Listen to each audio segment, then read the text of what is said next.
Waalaikumsalam. Selamat pagi, salam sejahtera untuk kita semua. Terima kasih untuk teman-teman yang sudah hadir di pagi hari ini. Senang sekali tadi Pak Denny bantu absen.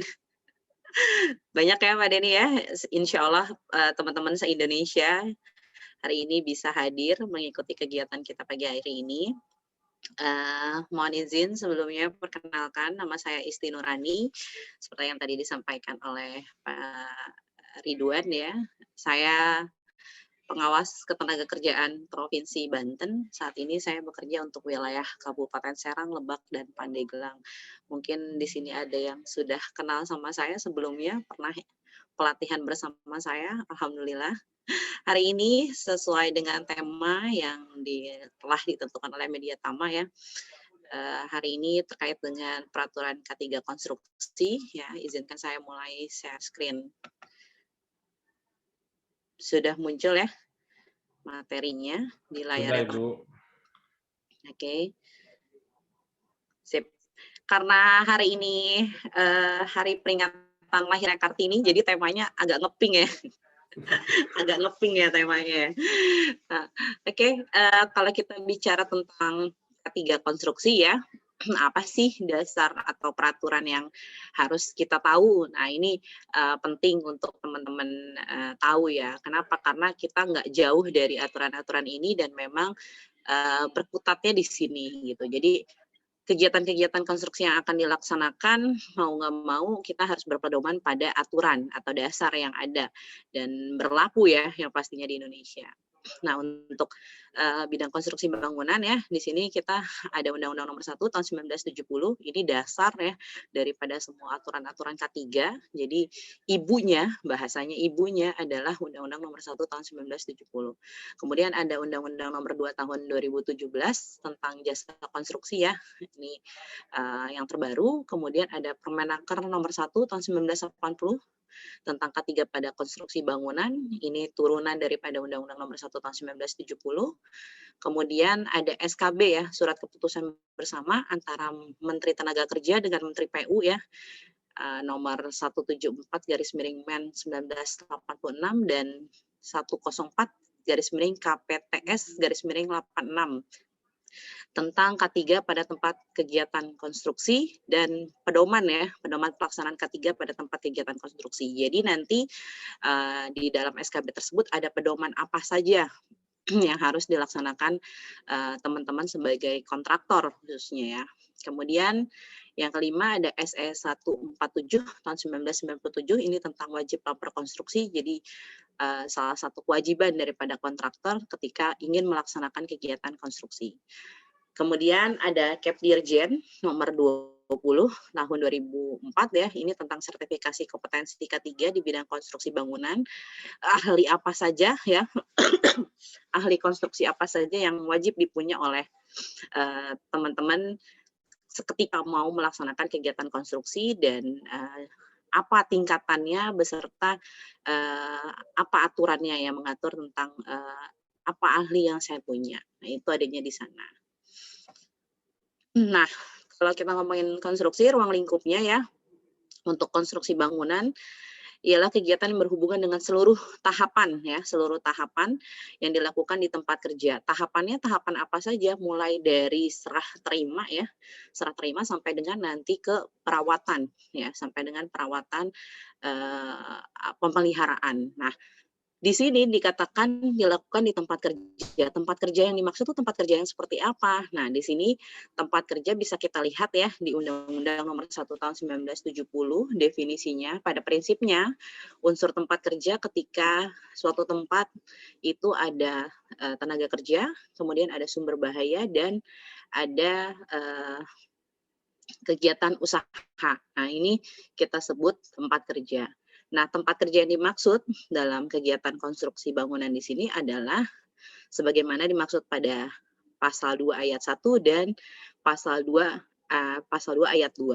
Nah, di sini yang dimaksud dengan tempat kerja ya, di pasal 2 ayat 1 di Undang-Undang 170, segala tempat kerja baik di darat, di dalam tanah, di permukaan air, di dalam air, di udara yang berada di wilayah kekuasaan hukum Republik Indonesia. Jadi intinya kalau misalnya perusahaan itu melakukan kegiatan di Indonesia, meskipun dia perusahaan asing, tapi dia wajib untuk mentaati atau mengikuti aturan terkait dengan yang ada di Undang-Undang 170.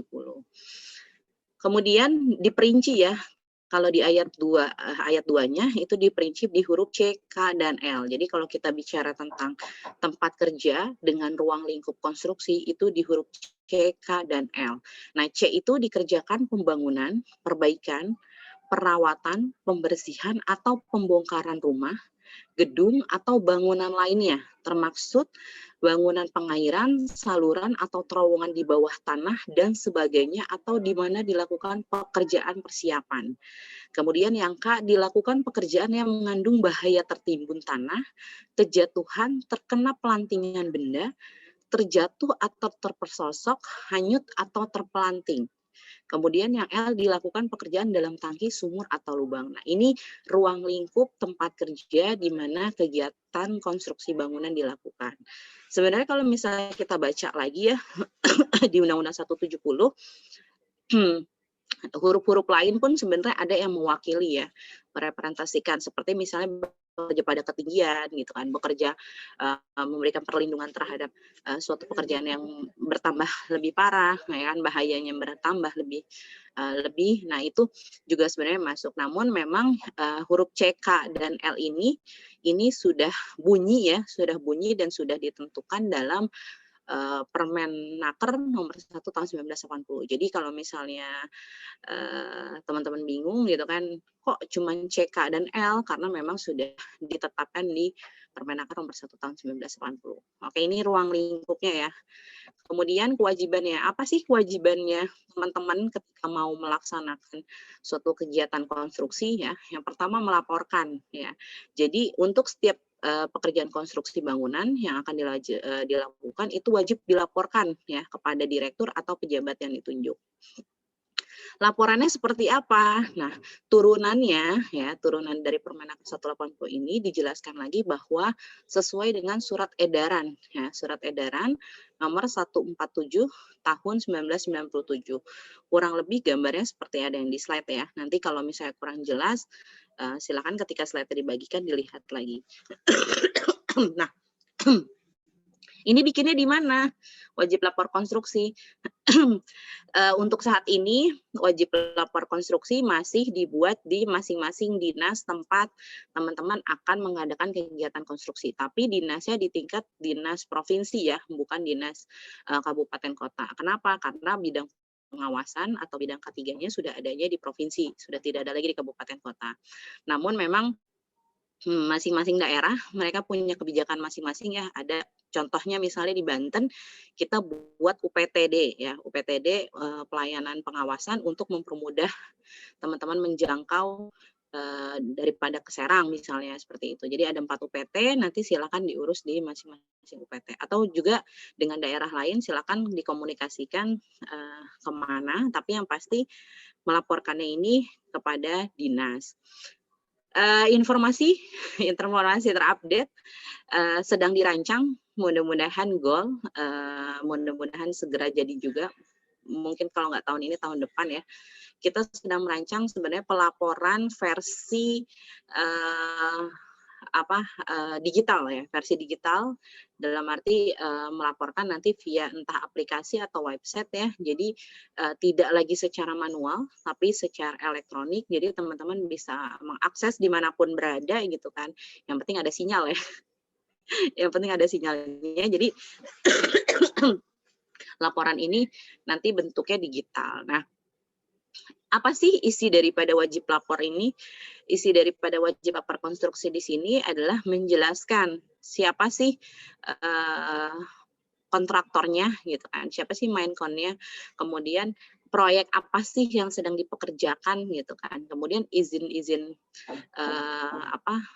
perusahaannya gitu kan, dia sebagai penyelenggara konstruksi, kemudian kegiatan penahapannya apa saja yang dilakukan ketika dia melaksanakan konstruksi, kemudian subkonnya siapa saja yang terlibat, jumlah pesertanya berapa, kemudian sampai dengan unit ketiga dan segala macamnya itu ada informasinya di sini. Nah, memang informasi ini ini masih gambaran umum ya, gambaran umum karena kadang-kadang kita nggak bisa prediksi nih, misalnya tiba-tiba ganti subkon atau nambah atau berkurang. Nah ini yang kadang-kadang memang perjalanannya. Tapi memang setidaknya wajib lapor konstruksi ini gambaran awal gimana rencana teman-teman dalam melaksanakan kegiatan konstruksi. Nah wajib lapor konstruksi ini dilaporkan sebelum teman-teman melaksanakan kegiatan konstruksi. Jadi bukan saat konstruksi berlangsung. Ini sebelum melaksanakan kegiatan konstruksi. Jadi wajib dilaporkan terlebih dahulu. Kemudian nanti prosesnya kami dari dinas mengecek kebenaran terkait dengan data yang dilaporkan. Memang ceknya tidak terlalu menyeluruh gitu kan, pasti secara administrasi kita cek dulu, kemudian nanti setelah oke dikeluarkanlah wajib lapor ini ya oleh dinas, kepala dinas biasanya nanti yang menandatangani, kemudian barulah boleh dilaksanakan kegiatan konstruksi. Kemudian ada nggak lagi kewajiban melaporkan secara bertahap? Sebenarnya kalau kita lihat ya kewajiban itu memang melaporkan setiap tahapan yang akan dilaksanakan, tapi memang kedepannya kemarin berdasarkan diskusi ya mungkin akan dilaporkan secara periodik ya, periodik entah per 3 bulan atau per 6 bulan, tapi secara periodik kita akan mengharuskan atau mewajibkan kontraktor ini melaporkan kegiatan konstruksinya sehingga memang bisa terpantau sejauh apa kegiatan yang sudah dilakukan. Ini kewajiban yang pertama, kemudian ada kewajiban menyusun unit K3. Nah ini penting sekali. Kenapa? Karena memang dibutuhkan usaha-usaha pencegahan terhadap kecelakaan, kebakaran, peledakan, penyakit akibat kerja, P3K, dan usaha penyelamatan. Jadi karena konstruksi ini adalah kegiatan yang luar biasa, komplit. Kenapa saya bilang luar biasa komplit? Karena semuanya ada di sana. Semuanya ada di sana. Mau alat berat, mau alat produksi, bisa jadi mau kegiatan pasang muat dan segala macamnya itu ada di sana. Jadi kayaknya mustahil ya kalau nihil kecelakaan. Kenapa? Karena kayaknya kalau di konstruksi ada orang yang nggak pernah keketok palu itu kayaknya aneh gitu. Kayaknya aneh. Jadi dibutuhkanlah si unit ini. Nanti terkait dengan menyusun unit ini juga ada kewajibannya di pedoman ya, di buku pedomannya SKB tadi antara Menteri PU dengan Menaker ya. Jadi seperti apa unitnya ya, apa yang harus disusun dan bagaimana cara pelaksanaan kegiatan unit ini sehingga unit ini memang benar-benar efektif untuk melakukan usaha-usaha pencegahan tadi. Jadi bukan sekedar bukan formalitas aja gitu, tapi memang dibuat dengan sesuai fungsinya. Kemudian yang ketiga kewajibannya itu melaporkan kecelakaan atau kejadian berbahaya. Nah ini penting, catatan penting. Kenapa saya bilang catatan penting? Karena kadang-kadang karena di proyek atau di konstruksi itu mereka punya paramedis sendiri, dokter sendiri, itu kadang-kadang ya sudah mereka melakukan upaya sendiri dan tidak melaporkan. Nah ini yang kadang-kadang masih menjadi PR ya buat kami untuk mengingatkan bahwa kecelakaan itu mau diklaim nggak diklaim itu tetap wajib dilaporkan ya. Kenapa? Karena memang sudah ada juga aturannya di Undang-Undang Nomor 1 Tahun 1970 di pasal 11 ya bahwa pengurus wajib melaporkan tiap kecelakaan kerja yang terjadi di tempat kerja. Nah itu sudah ada, sudah wajib. Kemudian untuk tata cara pelaporannya seperti apa sih Bu? Nah itu ada di Permenaker Nomor 3 Tahun 1998. Singkat cerita ya. Singkat cerita, di Permenaker Nomor 3 Tahun 1998 itu ada 2 tahapan ya. Ada tahap 1, tahap kedua. Tahap 1 itu dilaporkan 2 kali 24 jam sejak terjadinya kecelakaan. Jadi kalau misalnya kecelakaannya Senin, maksimal itu Rabu ya melaporkan. Kemudian tahap 2 itu melaporkan 2 kali 24 jam setelah dinyatakan sembuh atau meninggal atau cacat. Nah ini untuk apa? Untuk kita menganalisis nanti terkait dengan hak-hak daripada si korban tersebut. Apakah sudah diberikan atau belum? Nah, di sini kepentingan untuk melaporkan kecelakaan untuk kami juga melakukan analisa atau analisis terkait apa sih sebenarnya faktor-faktor penyebab bisa terjadi kecelakaan sejauh ini dan kecelakaan jenis apa yang banyak terjadi di sektor-sektor tertentu gitu. Nah, itu yang kita lakukan. Jadi untuk melihat datanya secara keseluruhan seperti apa dan bagaimana. Nah, ini kewajiban-kewajiban ya menurut Permenaker nomor 1 tahun 1980. Jadi meskipun kita sudah punya unit, meskipun kita sudah punya fasilitas kesehatan sendiri, namun ada kewajiban-kewajiban yang memang kita tidak bisa hindarkan untuk tetap dilaporkan kepada dinas atau instansi yang terkait.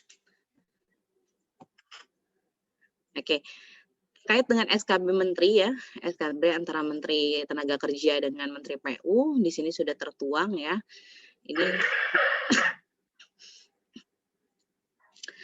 ada 18 pasal dan 14 bab ya di dalamnya. Pasal-pasalnya di sini ada mengatur terkait dengan kewajiban kewajiban daripada kontraktor untuk memenuhi syarat-syarat K3. Kemudian di sini Menteri PU berperan sebagai pemberi sanksi administrasi.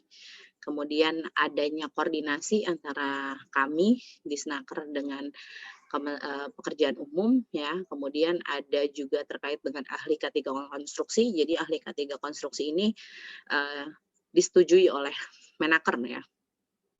Kemudian pengawasan dilakukan secara bersama sesuai dengan kewenangannya ya, masing-masing punya kewenangan.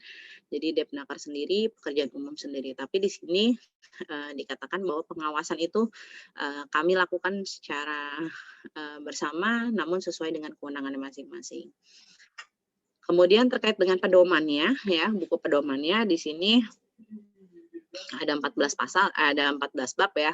Di bab 1 itu mencakup terkait dengan administrasi ya. Administrasi kita bicara tentang kewajiban-kewajiban kontraktor terkait dengan K3, kemudian termasuk juga biaya yang timbul ya. Kemudian terkait dengan petugas-petugas K3, kalau misalnya dia kurang dari 100 orang sampai dengan lebih dari 100 orang itu harus seperti apa, unitnya bentuknya apa ya. Ini ada di pedoman di sana. Kemudian dari bab 2 sampai dengan bab 14 itu bicara tentang teknis. Nanti kalau cukup waktunya saya tampilkan juga pedomannya, tapi pada prinsipnya teman-teman nanti bisa download di aplikasinya Media Tama tadi ya. Itu mempermudah teman-teman untuk membawa aturan kemanapun teman-teman pergi ya. Jadi nggak perlu repot bawa buku yang tebal kayak tadi ya. Oke, kemudian bab-bab yang tadi di pedoman itu ya, itu isinya ada bicara tentang tata letak dan jarak aman, ya, kemudian penggalian, pembebasan lahan, pengangkutan dan transportasi, ada juga pembahasan tentang pesawat angkat-angkut, pengelasan, perancah dan pengaman ya di ketinggian. Kebetulan nanti sore ya perancah dibahas, alhamdulillah, jadi teman-teman bisa lanjut lagi. Kemudian terkait dengan alat keselamatan kerja apa saja, kemudian pengolahan bahan berbahaya seperti apa dan bagaimana, kemudian pencegahan dan penanggulangan kebakaran apa bentuknya, regunya seperti apa, kemudian pengolahan limbah. Nah, ini yang dibahas di SKB antara Menaker dengan Menteri PU. Kemudian terkait dengan kompetensi tadi ya, kompetensi ahli K3 di bidang konstruksi ini sudah tertuang dalam Kepdirjen nomor 20 tahun 2004. Mungkin teman-teman di sini sudah ada yang sudah memiliki ya kompetensinya. Di sini kita ada ahli K3 utama, ahli K3 madya, muda, dan teknisi scaffolding. Kompetensi secara umum apa sih yang harus dipunya di masing-masing ahli ya? Di sini untuk ahli K3 utama di sini diharapkan dapat melakukan identifikasi ya, menyusun, kemudian menganalisa, merekomendasi pekerjaan konstruksi bangunan. Untuk madya, ahli K3 madya dapat melakukan aman dalam pekerjaan proyek atau konstruksi bangunan, pencegahan kecelakaan dan usaha-usaha K3. Kemudian ahli K3 muda di sini dapat melaksanakan kegiatan K3, pencegahan kecelakaan serta usaha-usaha K3 dan penyelamatan. Nah, nanti mungkin di siang juga akan dibahas terkait dengan teknisi perancah ya, scaffolder atau supervisor perancah. Ini sudah diatur juga dalam Kepdirjen PPK nomor 74 tahun 2013. Ya, apa saja kompetensinya. Kemudian berdasarkan kebutuhan ya, berapa sih ahli dan ahli apa yang harus kita punya. Nah, di sini ketika kita menjalankan proyek 6 bulan, lebih dari 6 bulan atau tenaga kerjanya lebih dari 100, jadi antara salah satu sudah tercapai ya. Kalau atau itu minimal 1 orang ahli utama, 1 orang ahli media dan 2 ahli muda. Ini sudah baku ya. Sudah baku, jadi jangan jangan ditawar. Jangan ditawar, Bu, saya punyanya 4 ahli muda aja gimana gitu. Wah, itu nggak bisa ya. Jadi ini bukan kotak P3K ya teman-teman ya. Ini beda, jadi proyek ya, untuk proyek lebih dari 6 bulan atau tenaga kerja 100, dia nggak 6 bulan Bu, cuma 4 bulan, tapi tenaga kerjanya 120 orang. Berarti dia sudah wajib ikut aturan yang minimal 1 orang utama, 1 orang media, dan 2 orang muda. Kemudian untuk proyek kurang dari 6 bulan atau tenaga kerja kurang dari 100, itu minimal 1 orang ahli media dan 1 orang ahli muda. Kemudian untuk proyek kurang dari 3 bulan atau tenaga kerja kurang dari 25, biasanya ini buat maintenance ya, atau perawatan ini minimal 1 orang ahli muda. Jadi dia yang akan mengawasi. Kemudian terkait dengan teknisi perancah, ini harus punya lisensi ya, harus punya lisensi dari Kemenaker. Jadi jangan sampai cuman sekedar bisa membuat tangga-tangga perancah, tapi tidak punya lisensi. Nah, ini jangan sampai seperti itu. Oke. Mungkin itu materi yang bisa saya sampaikan terkait dengan peraturan-peraturan yang terkait dengan ketiga konstruksi. Mungkin lebih enaknya, lebih efektifnya kita saling share ya. Saling share, mungkin ada yang mau ditanyakan terkait dengan di lapangannya seperti apa, bagaimana pelaporan, silakan. Saya sangat tunggu sekali teman-teman untuk bertanya, karena biasanya kalau kelas konstruksi ini di kelas-kelas biasa juga ya lebih banyak ngobrol ya, lebih banyak ngobrol daripada ngedengerin materinya. Karena kalau materi, jujur teman-teman tadi gampang, tinggal download ya di aplikasi, tinggal baca gitu. Kalau materi silakan, karena saya khawatirnya udah perut dalam keadaan saum, kemudian nanti yang ngantuk yang ada ya. Jadi silakan Ibu. Monggo Pak Denny. Oke, Bu Isti, terima kasih atas presentasinya. Silakan Bang Iwan untuk session kedua. Silakan dibuka PowerPoint-nya. Oke, terima kasih. Terima kasih atas presentasinya Ibu Isti Nurani. Sangat menarik sekali topiknya. Berikutnya di session kedua, pembicara akan menjawab pertanyaan-pertanyaan nih Bu Isti nih, yang sudah masuk ke Q&A dari teman-teman semua. Namun sebelumnya akan ada informasi penting buat Bapak Ibu dan teman-teman semua. Oke, saya coba presentasikan dulu ya beberapa informasi pentingnya Ibu. Boleh.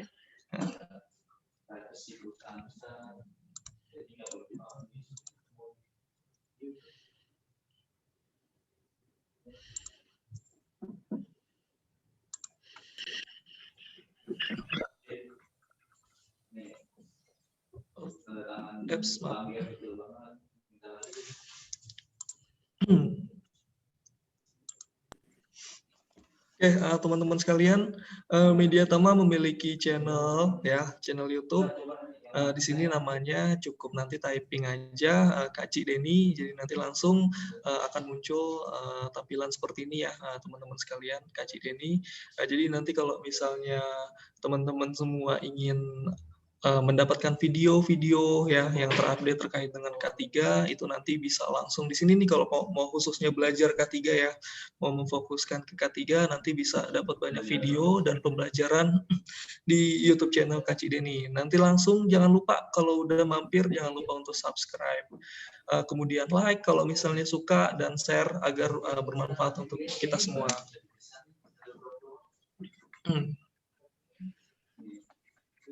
Oke.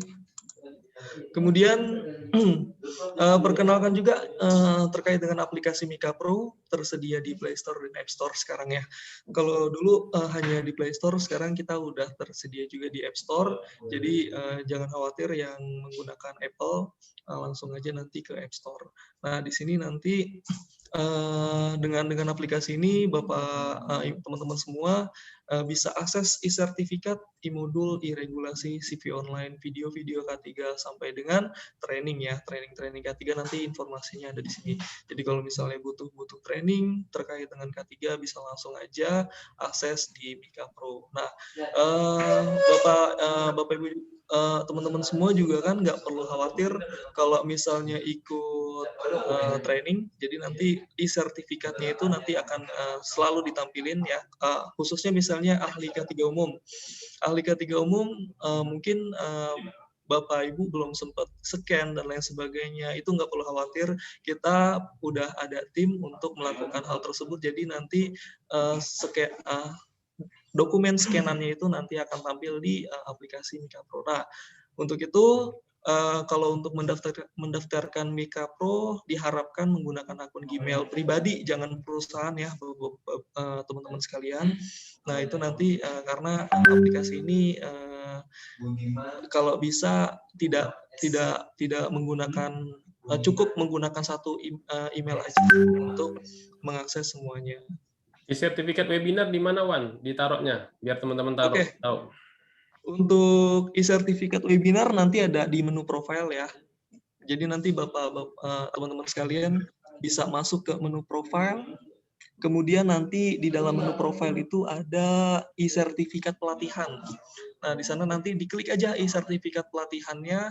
Nanti di situ akan muncul semua e-sertifikat ya, semua e-sertifikat webinar yang sudah Bapak teman-teman ikutin dari awal sampai dengan akhir. Ya, selama bulan Ramadan ini ada 58 judul. Jadi kalau misalnya semuanya diikutin, wah, udah expert banget lah. Kemudian kita ada pelatihan ya, teman-teman sekalian. Untuk ahli K3 umum, untuk yang bulan April ini udah sold out. Nanti kita akan ada lagi di bulan Mei. Untuk ahli K3 umum wajib ya, untuk syarat utamanya itu adalah D3. Jadi kalau misalnya pendidikan terakhir SMA belum bisa ikut, perlu upgrade terlebih dahulu ke D3 ataupun S1. Kemudian kita ada auditor SMK 3, untuk syarat wajibnya minimal D3 dan sudah tersertifikasi ahli K3 umum baru bisa ikut auditor SMK 3. Nanti kita akan ada lagi tanggal 24 sampai 31 Mei ya, setelah Lebaran 2021. Kemudian buat yang kontraktor listrik atau berkecimpung di bidang kelistrikan, khususnya di tegangan tinggi ya, nanti bisa ikut untuk sertifikasi ahli K3 listrik di bulan Mei.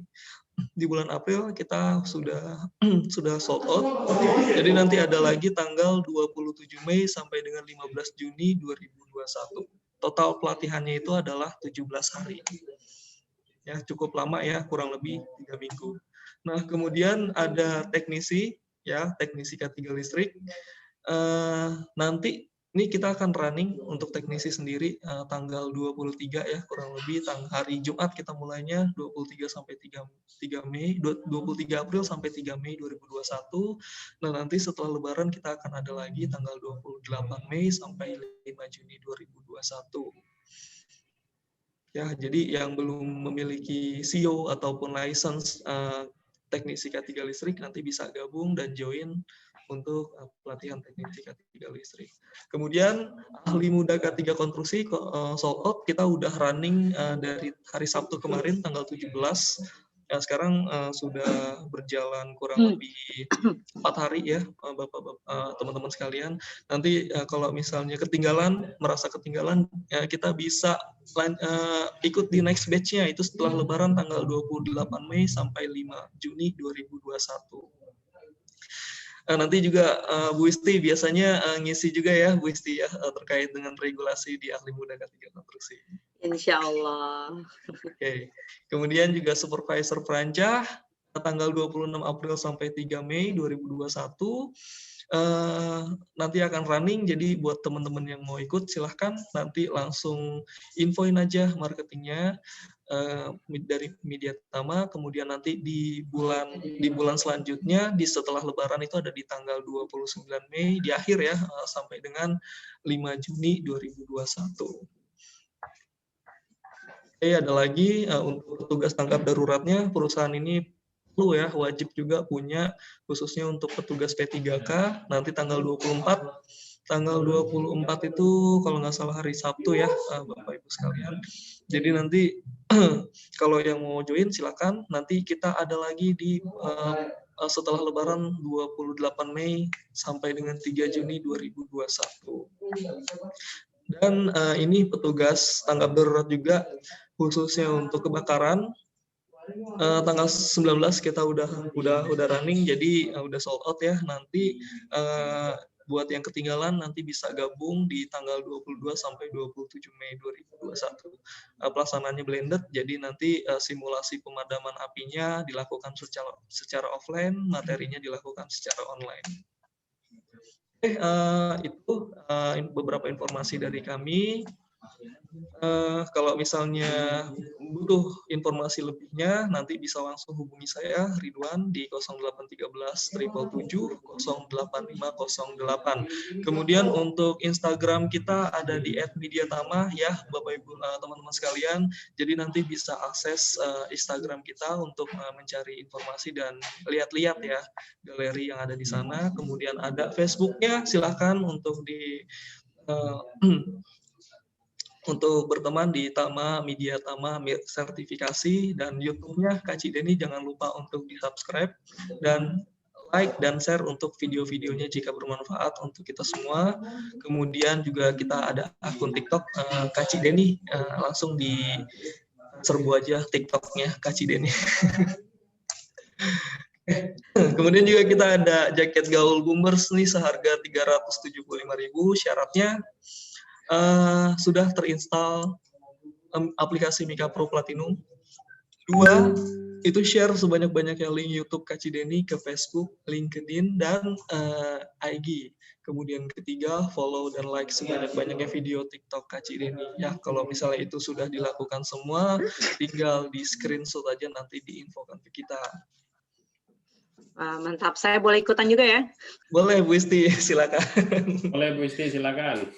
Bombernya kece soalnya. Kemudian setiap Jumat kita akan tentukan pemenangnya. Jadi setiap hari Jumat ya kita akan rutin memberikan jaket boomers untuk teman-teman semua. Nah, ini teman-teman kita yang udah dapat jaket boomersnya. Mantap. Jaket gaul pilot boomers Media Tama, jaketnya praktisi K3 Indonesia. Asik. Mantap. Ya. Kece nih teman-teman. Oke. Iya, Gitu. luar biasa. Kemudian kita lanjut ke ini ya, ke sesi. Silakan ke Q&A. Baiklah, saya akan pilih pertanyaan yang relevan ya dengan topik hari ini. Bagi pertanyaan yang tidak sesuai dengan topik akan kami hold terlebih dahulu. Mohon maaf. Pertanyaannya pertama yang sudah masuk, coba kita cek dulu. Ini ada dari Hermawan Syahmanik. Coba kita bacakan ya, Bu Isti ya. Jadi Hermawan Syahmanik ini, Bapak Hermawan ini bertanya, jumlah pekerja kompetensi secara aktual di lapangan seperti itu ya Bu? Seperti yang tertulis di undang-undang. Nah, ini seperti apa nih? Coba silakan Bu Isti.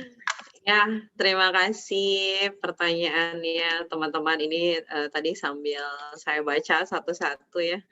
Ini nih yang serunya dari kelas konstruksi nih, apalagi kalau kelas beneran ya.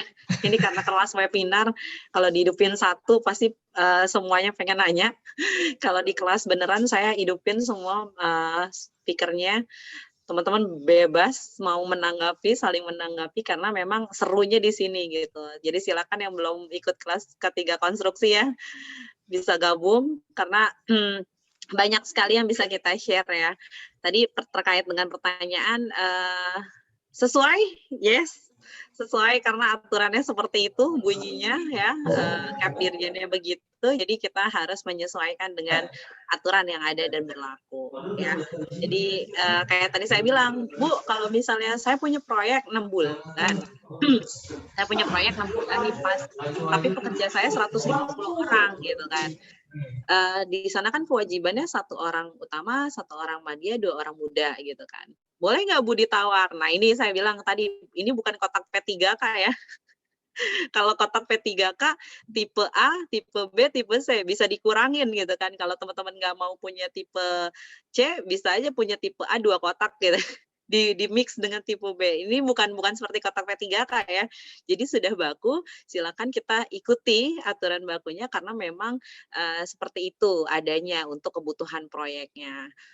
Kemudian mungkin mohon izin ya Mas Ridwan saling menyambung saja karena sudah saya baca satu persatu. Terima kasih banyak pertanyaannya teman-teman. Mungkin mohon maaf ya tidak bisa saya sebutkan satu persatu namanya, tapi sangat menarik sekali karena saya sangat antusias untuk menjawabnya ya pertanyaan teman-teman luar biasa.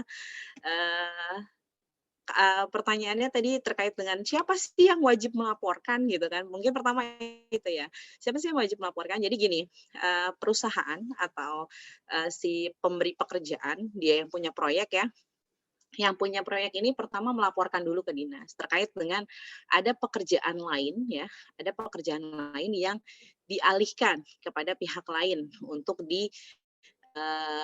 pekerjakan gitu kan. Jadi dia tidak melaksanakan pekerjaannya sendiri. Dia mengadakan kegiatan konstruksi. Nah, ini diberikan kepada pihak lain. Nah, itu dia melaporkan ke dinas. Siapa yang melaporkan? Itu si punya proyek, si perusahaannya. Jadi misal PTA mau bangun gedung gitu kan. Nah, si PTA ini melaporkan dulu nih ke dinas, ada pekerjaan yang akan saya serahkan loh ke PT lain. Ini terkait dengan pembangunan gedung A misalnya. Nah, nanti dia melaporkan ke dinas. Setelah dilaporkan, kemudian sudah dicatatkan ya, dicatatkan sudah selesai. Kemudian ketika mau dilaksanakan ya, yang dapat pekerjaannya ya, berarti si mainkonnya yang melaporkan terkait dengan proyek apa yang sedang dia laksanakan. Kemudian gimana perannya Subkon? Nah, perannya Subkon ini, Subkon merekap apa saja, ya kan? Apa saja kegiatan yang diberikan oleh Mainkon kepada Subkon, kemudian nanti menjadi lampiran. Jadi nanti secara utuh di SE 174 itu ada dua lembar ya, yang satu lembar informasi terkait dengan kegiatan konstruksi utama, yang satu lagi lembar kegiatan yang dilakukan oleh Subkon. Nah, pekerjaan apa yang dilakukan oleh Subkon? Siapa Subkonnya? Data Subkonnya, namanya siapa? Nah, itu ada gitu. Jadi Subkon itu hanya melaporkan atau mengisi data kebutuhannya kepada si Mainkon. Jadi tidak secara langsung melaporkan kepada dinas sendiri, tidak. Jadi menjadi satu laporan dengan yang diberikan oleh Mainkon gitu posisinya ya. Jadi bukan melaporkan masing-masing, tidak gitu. Jadi Subkon direkap oleh Mainkon, nanti Mainkon yang melaporkan keseluruhan. Nah, si yang pemberi pekerjaan tadi itu udah nggak tahu apa-apa soal pelaporan tadi gitu. Jadi memang utuh si yang nerima pekerjaan lah yang melaporkan. Kemudian terkait dengan pelaporan online tadi, sejauh ini memang konsepnya inginnya seluruh pelaporan K3 itu dibuat secara online. Info terakhir kemarin ya waktu rapat di Bogor, infonya seperti itu. Inginnya seluruhnya bagi pelaporan terkait dengan kebakaran, kemudian kesehatan kerja dan lain-lain itu semuanya akan dilaporkan secara online. Namun memang ya biasa ya masih butuh waktu dan penyesuaian. Sementara ini saat ini memang masih dilaporkan secara manual. Kemana? Tadi masih ada yang bertanya kemana Bu? Ke dinas kabupaten kota atau ke provinsi? Dilaporkannya di provinsi. Kenapa ke provinsi? Karena pengawas ketenagakerjaan atau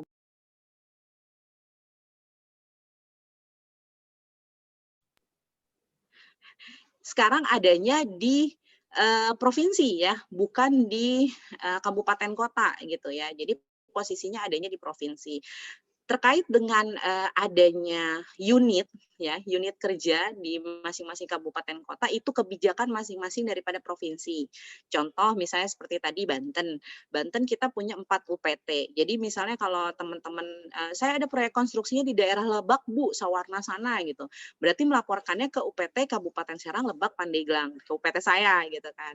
Nah, itu nanti kita yang bantu untuk proses ke provinsinya gitu. Jadi cuman sebagai kepanjangan tangan lah gitu, mempermudah pelayanan. Tapi kalau untuk penandatanganan dan segala macamnya itu tetap di kepala dinas provinsi gitu ya.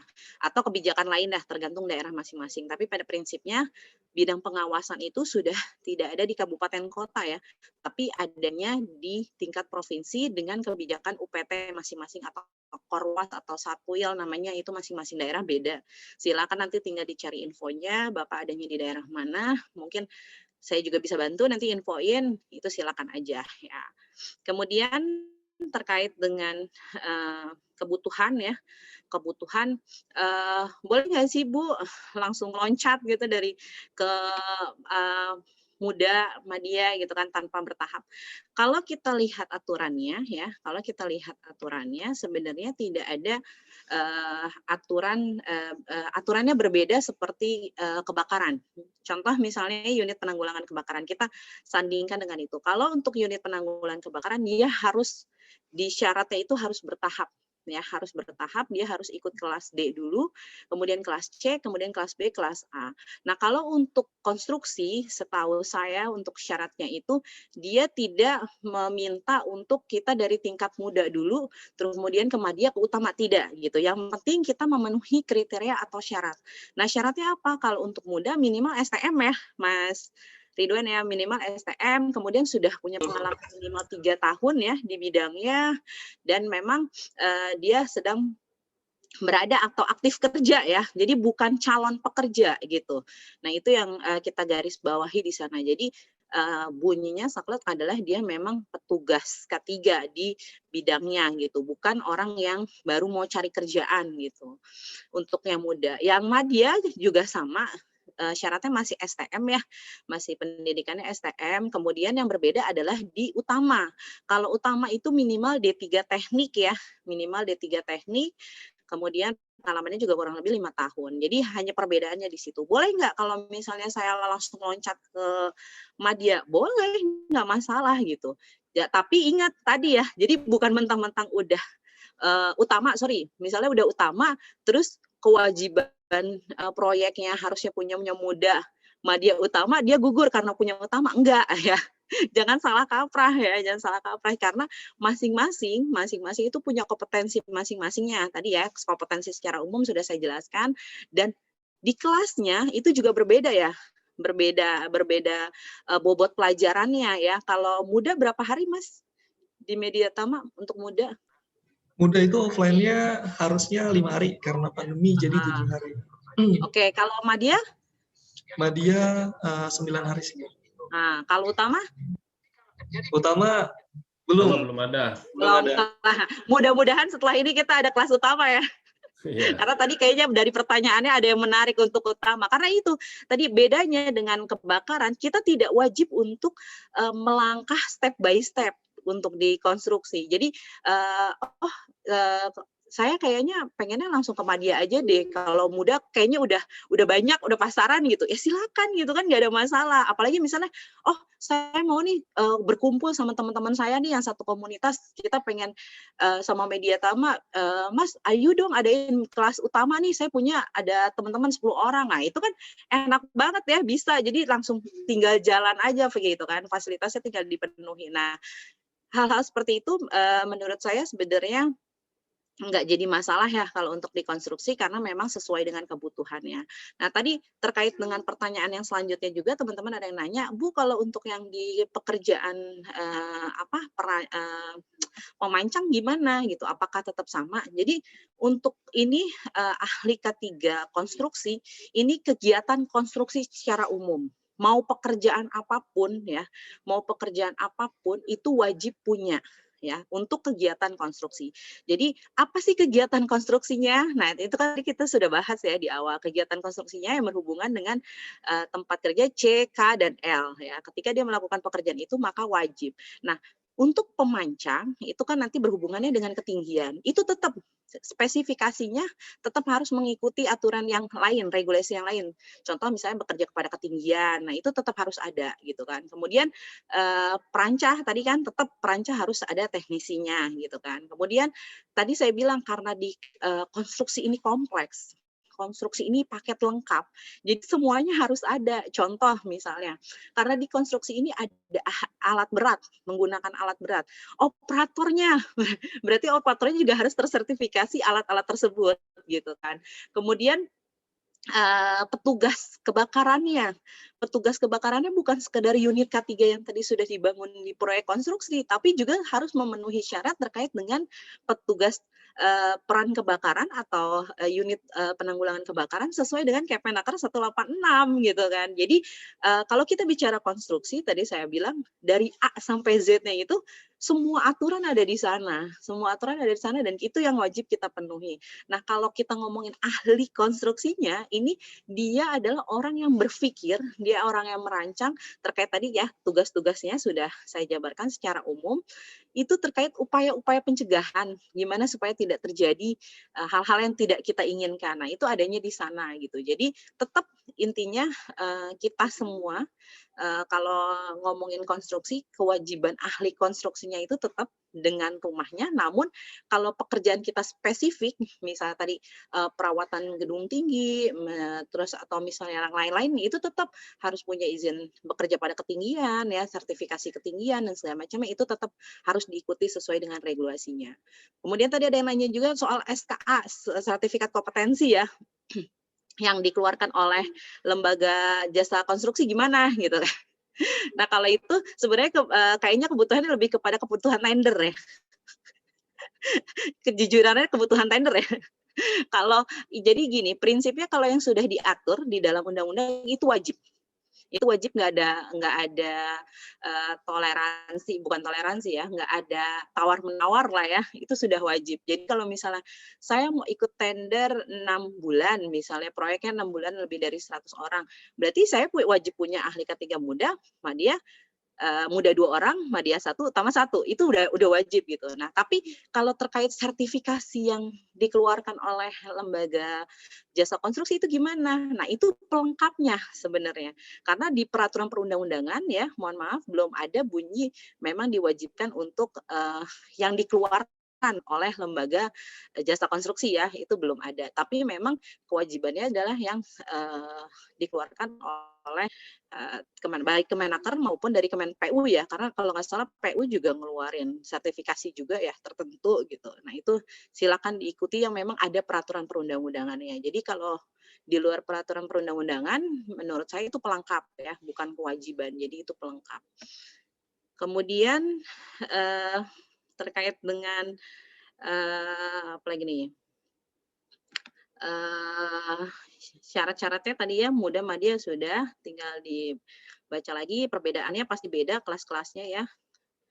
Kemudian rencana digitalisasi nanti ya. Insya Allah mudah-mudahan tahun ini kekejar, kalau nggak kejar ya tahun depan berarti ya. Itu kemudian tadi apalagi yang agak ini Bisa merangkap 2 kompetensi, bisa. Jadi gini, saking percayanya sama satu orang, dia semua punya sertifikasinya. No problem, nggak masalah, nggak dilarang gitu. Yang penting syaratnya tadi terpenuhi. Misalnya untuk muda kan dia minimal STM. Ya kalau dia udah S1 berarti kan dia punya ijazah Islam dong gitu kan.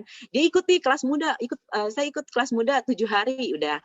Terus abis ikut kelas muda, saya mau ikut lagi kelas madya 9 hari. Monggo gitu kan. Terus dia mau ikut lagi utama, nggak masalah gitu. Yang penting memang yang kita cek, yang kita audit ketika kita pengawas melakukan pemeriksaan ke lapangan adalah ini proyeknya berapa bulan? Oh, proyeknya 6 bulan. Orangnya berapa? Orangnya lebih dari 100. Oke, kita akan lihat mana sertifikat kompetensi si ahli tadi. Ternyata satu orang, Bu, misalnya Pak Denny aja nih punya 3 sertifikat, nggak ada masalah gitu, nggak ada masalah. Kenapa? Karena kebutuhannya memang dia sertifikasinya bukan personilnya maksudnya gitu. Nah dia memenuhi syarat udah nggak ada masalah gitu kan. Kemudian nanti tinggal tugasnya mana nih, udah dijalanin belum? Nah itu yang kita pertanyakan, sudah ada belum? Nah itu ketika memang sudah dilaksanakan ya nggak ada masalah juga gitu. Jadi tetap apa istilahnya tetap berjalan konstruksinya. Dan gimana kalau misalnya saya baru tahu Bu, tadi kayaknya ada ya yang nanya, baru tahu nih Bu, ternyata wajib loh melaporkan. Kalau saya pribadi prinsipnya lebih baik terlambat daripada tidak sama sekali. Karena kalau kita nggak ngelaporan sama sekali berarti kita benar-benar ngelanggarnya terlalu jauh ya. Tapi kalau misalnya sudah, ya sudahlah Bu, anggap saya tidak tahu, saya hari ini ikut webinar, berarti ada manfaatnya ya, menjadi tahu, kemudian kita melaporkan, itu silakan.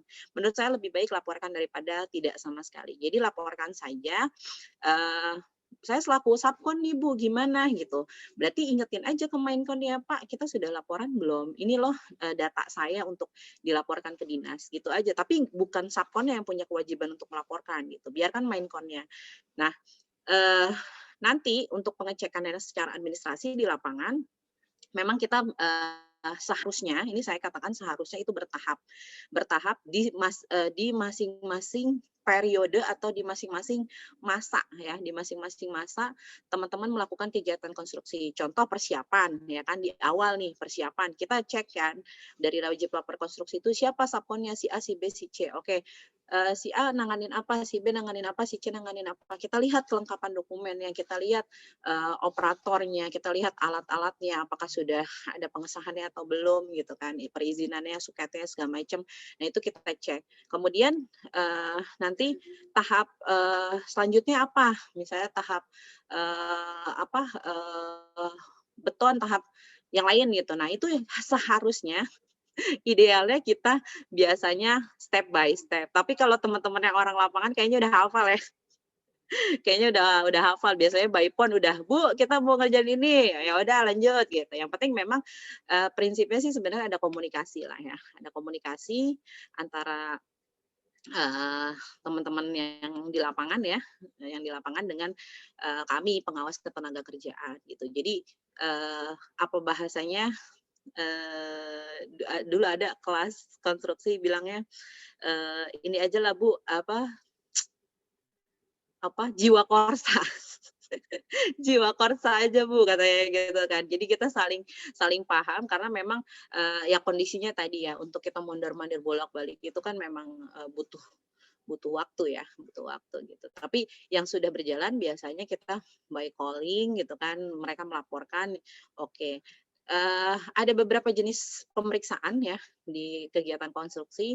Ada pemeriksaan pertama, kemudian ada pemeriksaan berkala atau setiap tahapan, dan ada pemeriksaan khusus. Nah, kalau untuk pemeriksaan pertama tadi sebelum konstruksi itu dilakukan, kita cek semuanya secara administrasi ke lapangan, kemudian dikeluarkanlah wajib lapor. Nah, nanti secara berkala itu dilakukan setiap tahapan dan dimuat dalam akte pengawasan konstruksi, kegiatan konstruksi.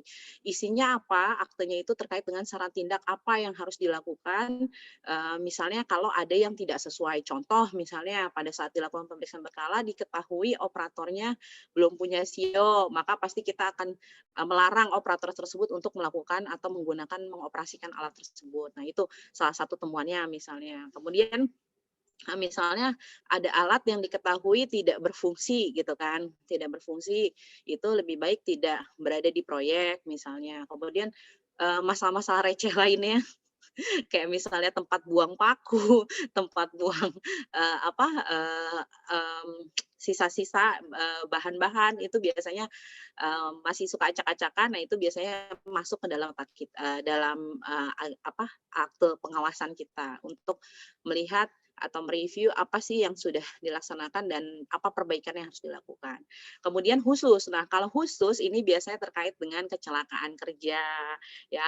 Ini sekarang gampang banget Mas viralnya ya. Jadi hati-hati sekali beberapa bulan belakangan ini mungkin kita banyak disuguhkan dengan, kecelakaan-kecelakaan yang ada di proyek konstruksi ya, entah jatuh, entah, kren patah, entah, apa, terbalik.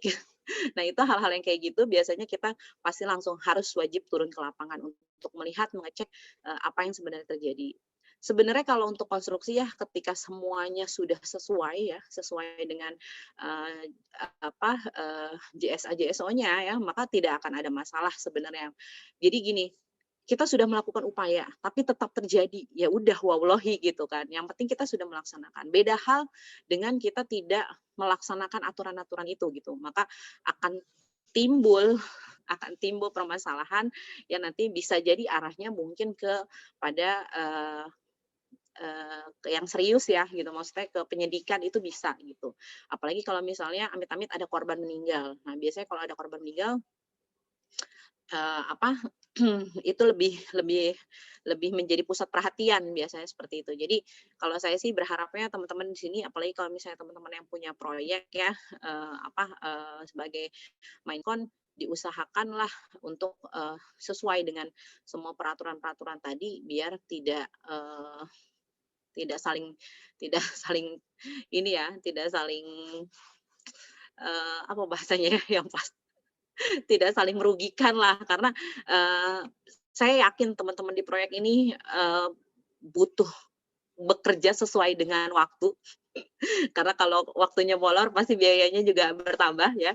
Jadi butuh bekerja sesuai dengan waktu dan, menurut saya ketika kita mau mengejar itu maka, kita lengkapi semuanya dengan baik dan benar, maka insya Allah gitu kan semuanya akan lancar gitu. Tapi kalau misalnya kita juga, ya mohon maaf dari awal sudah nggak benar gitu kan, kemudian berniat tidak benar, ini akan repot gitu. Kenapa? Karena kita pun akan melihat, kita pun akan merasakan bahwa, oh ini sebenarnya arahnya sudah tidak baik gitu. Jadi, akan berbeda nanti. Tapi kalau misalnya teman-teman dari awal sudah, apa, bahasanya matur suwun gitu ya, permisi gitu kan, saya mau bikin proyek ini Bu, gitu, gimana komunikasi, itu biasanya akan lebih enak gitu. Jadi disesuaikan saja dengan kondisinya ya. Kemudian, eee, apalagi? Dari Pak Julianwar Ronhal udah, Bu Isti, Apa gitu? yang terkait dengan regulasi sertifikat kompetensi, bagaimana jika ada proyek konstruksi yang berdurasi waktu kurang dari 6 bulan, hanya memiliki satu ahli K3 muda konstruksi dari Subkon dan satu orang ahli K3 umum dari Menkon. Apakah ini termasuk melanggar regulasi tersebut? Lalu apakah jika pekerjanya itu kebanyakan dari pihak Subkon, apakah wajib mengadakan ahli K3 juga dari Subkonnya gitu? Ya, jadi terkait dengan, siapa sih subkonnya siapa, apa, jadi ahli itu punyanya siapa sih gitu ya, singkat ceritanya gitu ya, punyanya siapa sih, punya subkon apa punyanya Mainkon sih gitu. Nah sebenarnya sebenarnya seharusnya punyanya Mainkon dong gitu kan, karena dia yang punya big big proyek gitu kan. Jadi kalaupun subkon punya, ahli itu plus ya kan, nilai plus karena mungkin kebutuhan tender dia juga gitu dan itu mungkin juga bisa dimanfaatkan. Tapi dia kan hanya fokus kepada pekerjaannya dia aja, si subkonnya. Tapi kalau untuk Mainkon dia harus memikirkan seluruhnya gitu. Jadi kalau ditanya tadi, boleh atau enggak, ya sebenarnya nggak boleh gitu ya, nggak bisa ditawar gitu. Karena memang, ya ketika kita menjadi Mainkon mau nggak mau kita sebagai leader-nya ya, sebagai leader-nya dan kita harus lengkap dulu gitu.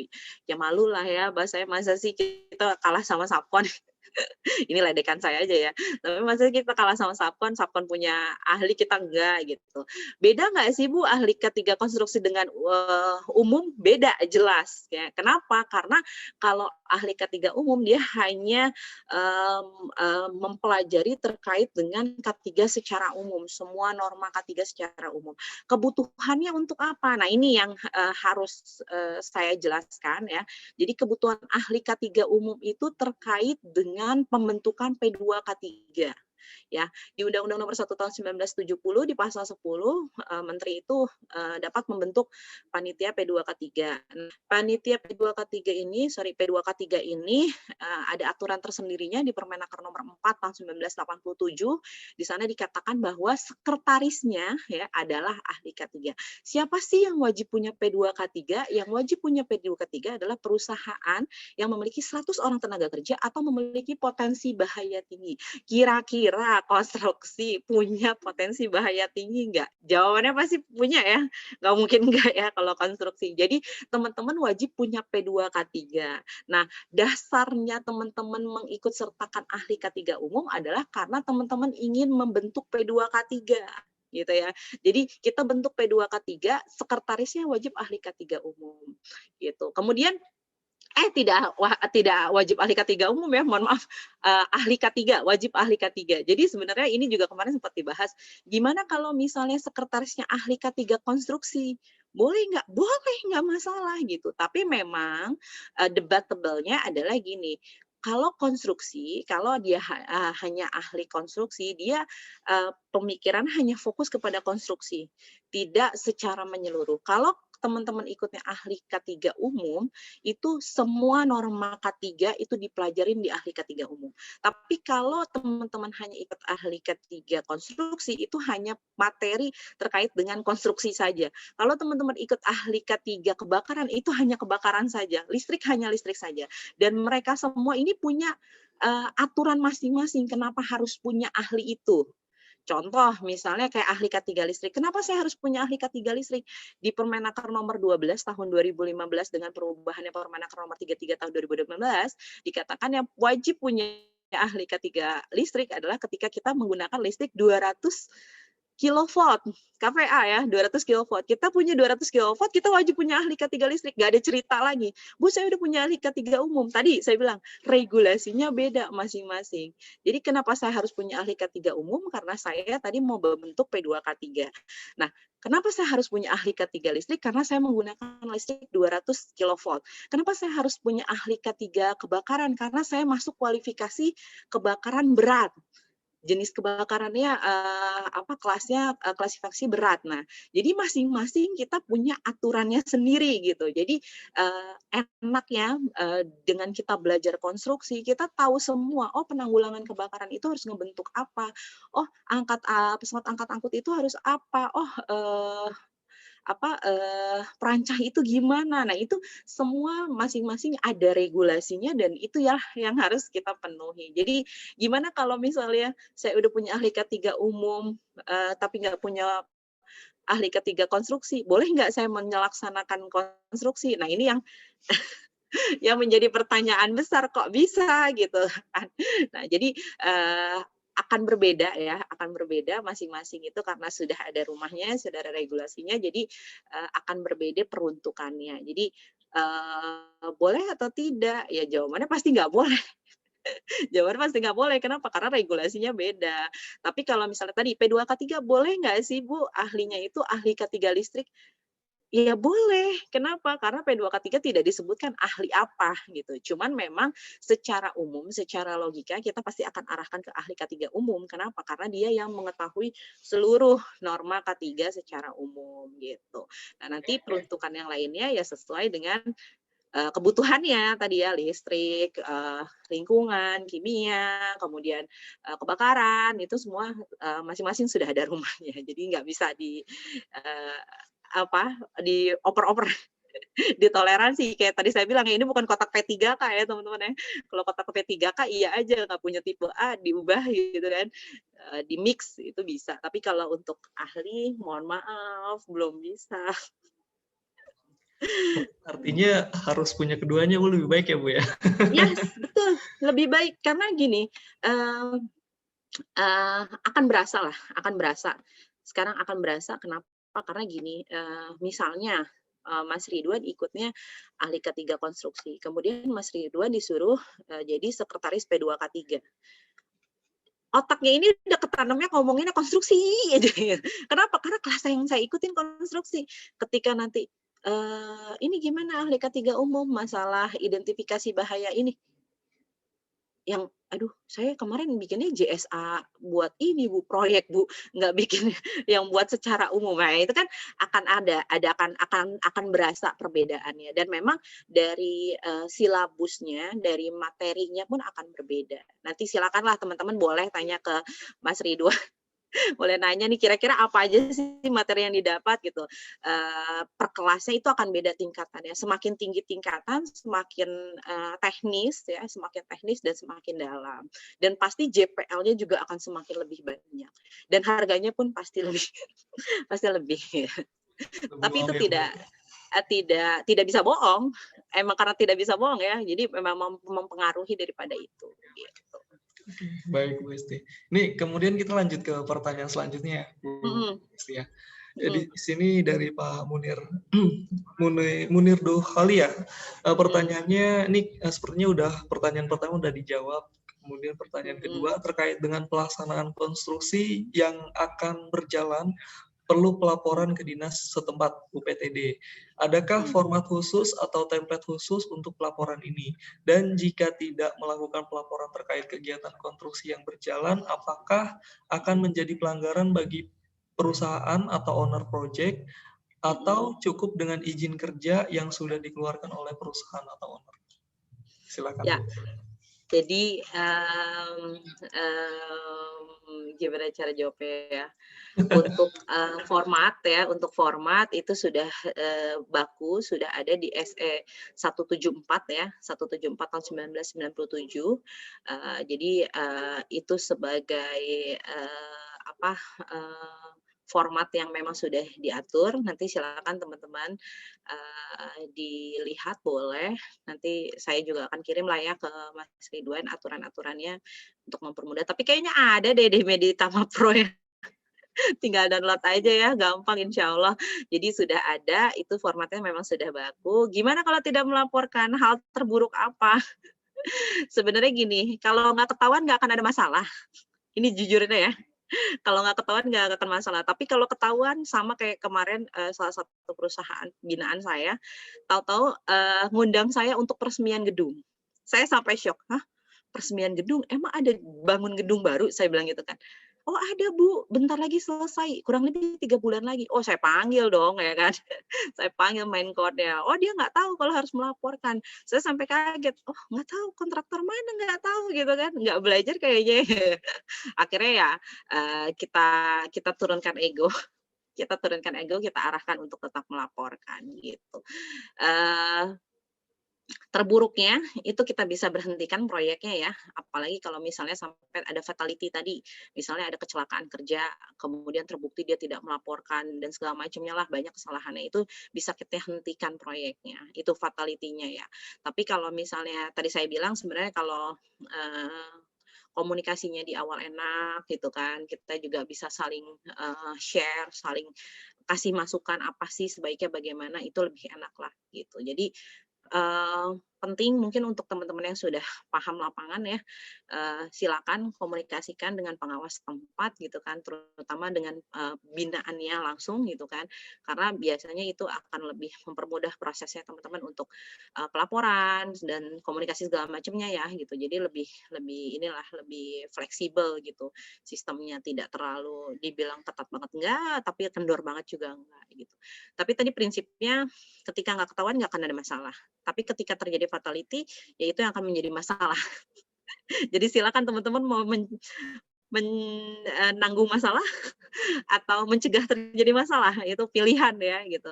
Silakan saja. Pasti teman-teman sudah punya punya ininya lah, punya apa pilihannya. Kemudian terkait dengan misalnya harus ngelaporin kemana dulu nih Bu, ke PU dulu apa ke Naker dulu? Itu masalah kedekatan Mas biasanya. Masnya lebih dekat sama yang mana? Pasti dia ngelaporinnya duluan. Itu kita nggak bisa pungkirin loh. Misalnya teman-teman dekat sama saya, oh saya kenal sama Bu Isti, saya laporan dulu deh ke Bu Isti. Oh alhamdulillah gitu, karena itu faktor kedekatan. Tapi kalau misalnya saya bilang tadi kita berusaha atau berupaya untuk melaporkan sesuai aturan ya pasti kita laporkan semuanya gitu. Tapi kalau misalnya masih memilih kepada siapa dulu, biasanya itu nanti akan berpengaruh pada faktor kedekatan. Siapa yang lebih dekat itu yang akan dia laporkan terlebih dahulu. Gitu. Oke. Gimana? Ini ada satu lagi pertanyaan menarik ya Bu ya. Satu lagi mungkin Ibu yang untuk pertanyaannya. Boleh. Di sini selamat pagi Bu, izin bertanya.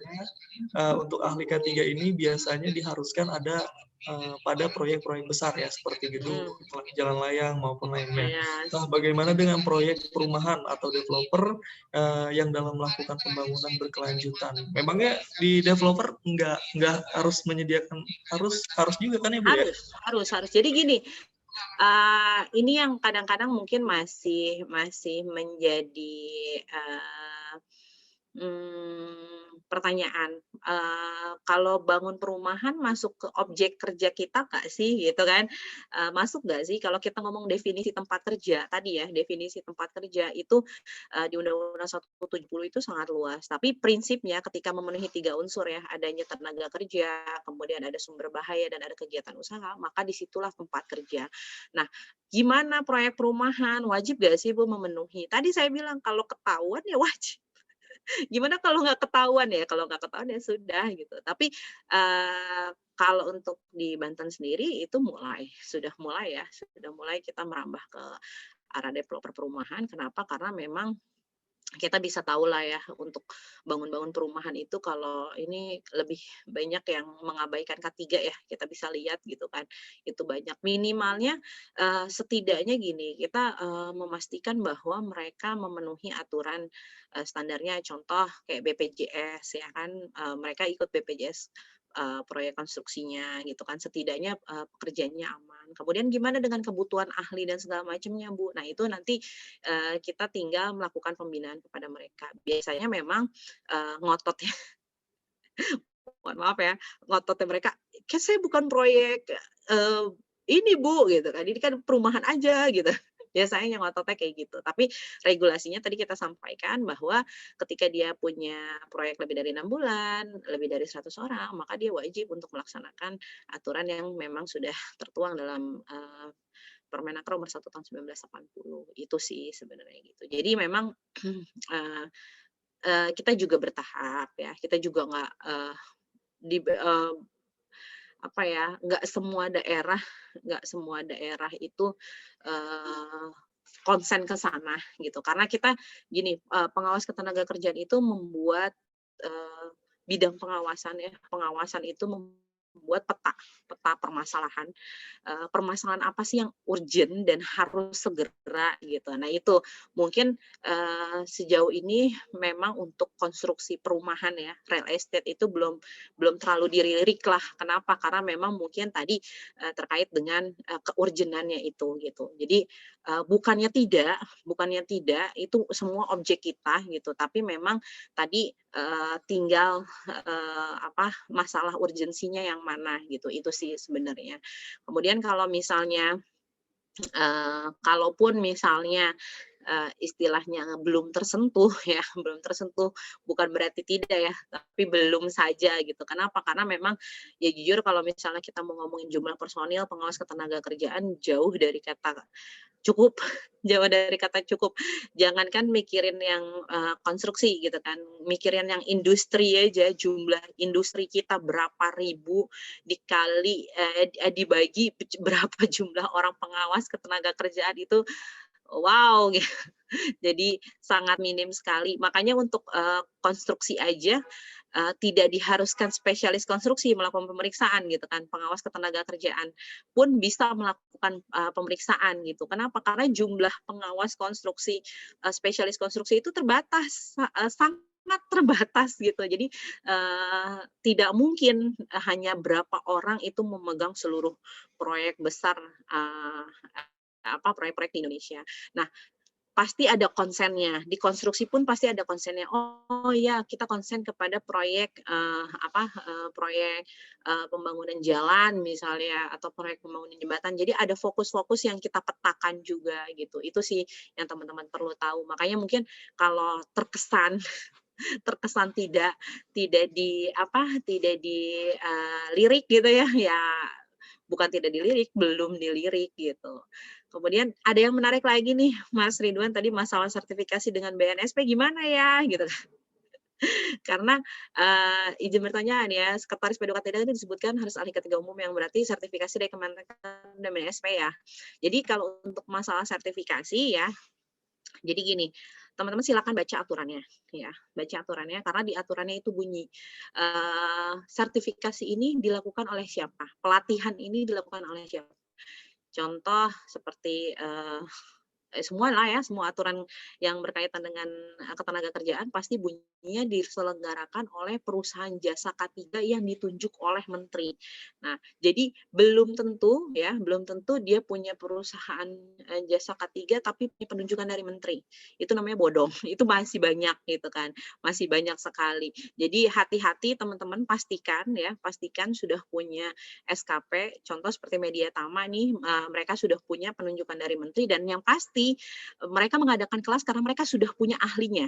Karena itu sebagai syarat gitu. Nggak mungkin Meditama ngadain kelas ahli ketiga konstruksi muda kalau dia nggak punya ahli atau instruktur itu, dia nggak akan bisa gitu. Jadi belum tentu dia sudah punya penunjukan, tapi belum tentu dia bisa melaksanakan kelas-kelas tersebut. Nah, tadi berapa banyak kelas yang disampaikan oleh Mas Ridwan, berarti memang Mediatama sudah punya izinnya gitu. Kalau nggak percaya, coba tanyain aja.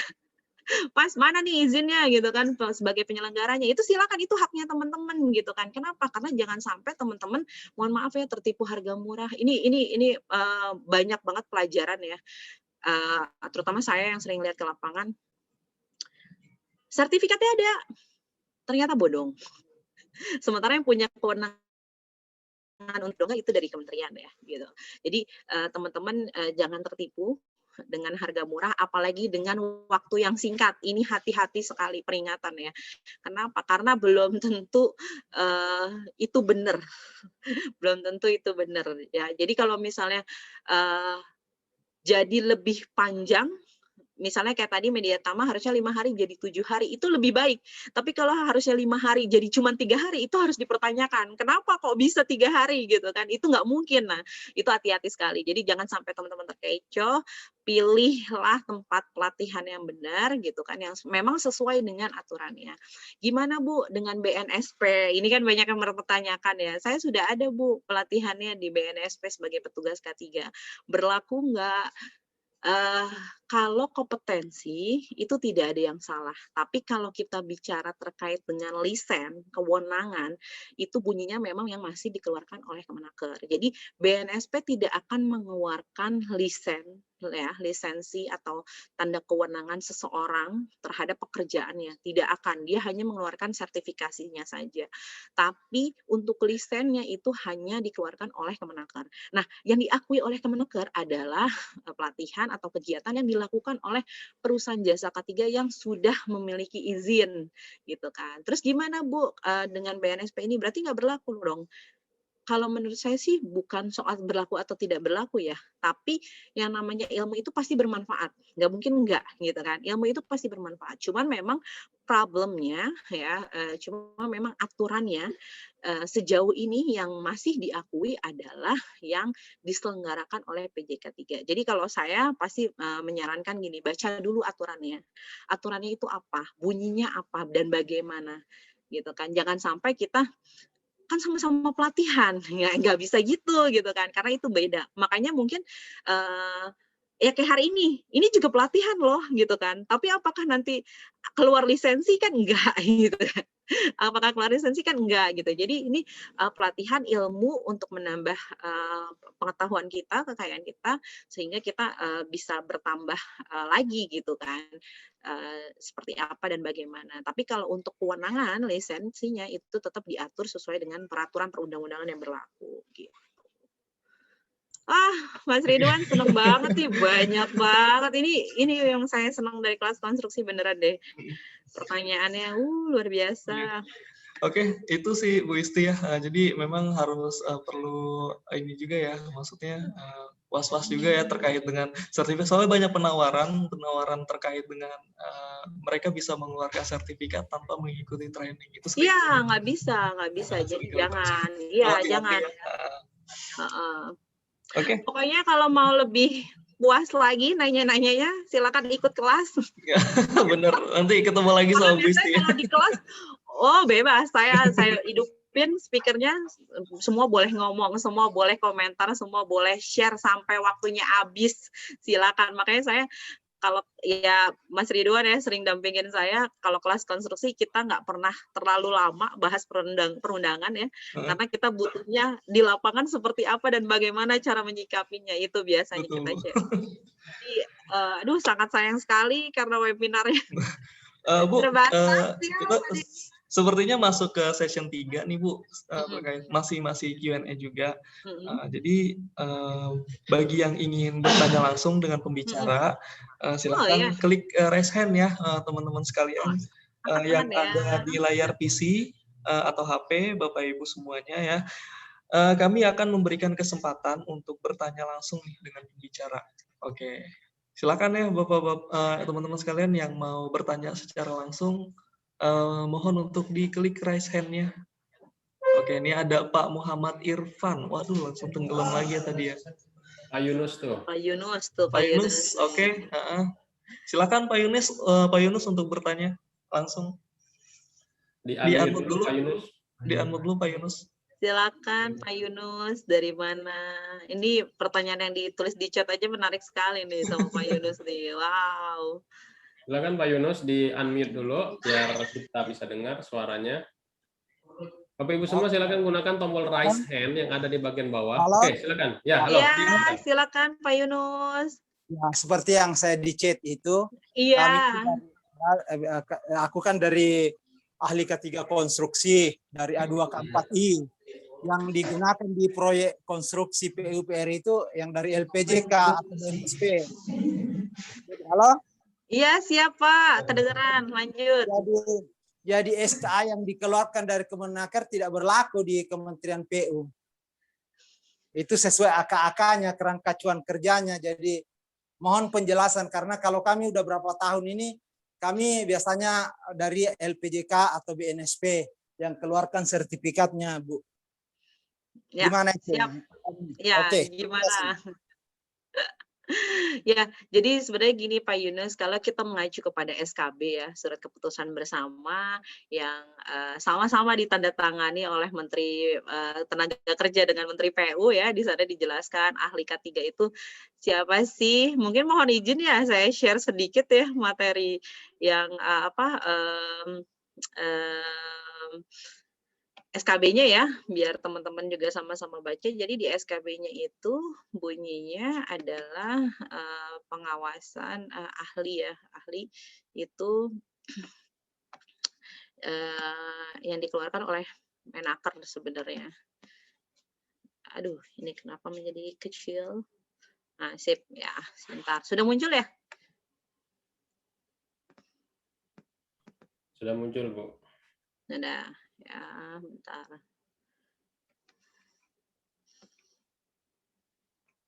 Ya, di pasal 5. Nah, sebagai pelaksana terhadap penerapan pasal 4 ya, pasal 4 ini menyangkut pembinaan dan penerapan KPR ini ya. Maka Menteri Tenaga Kerja dapat menunjuk ahli K3 bidang konstruksi di lingkungan Departemen Pekerjaan Umum atas usul Menteri Pekerjaan Umum. Jadi sebenarnya kalau kita mengacu pada SKB ini, maka seharusnya itu tetap memperoleh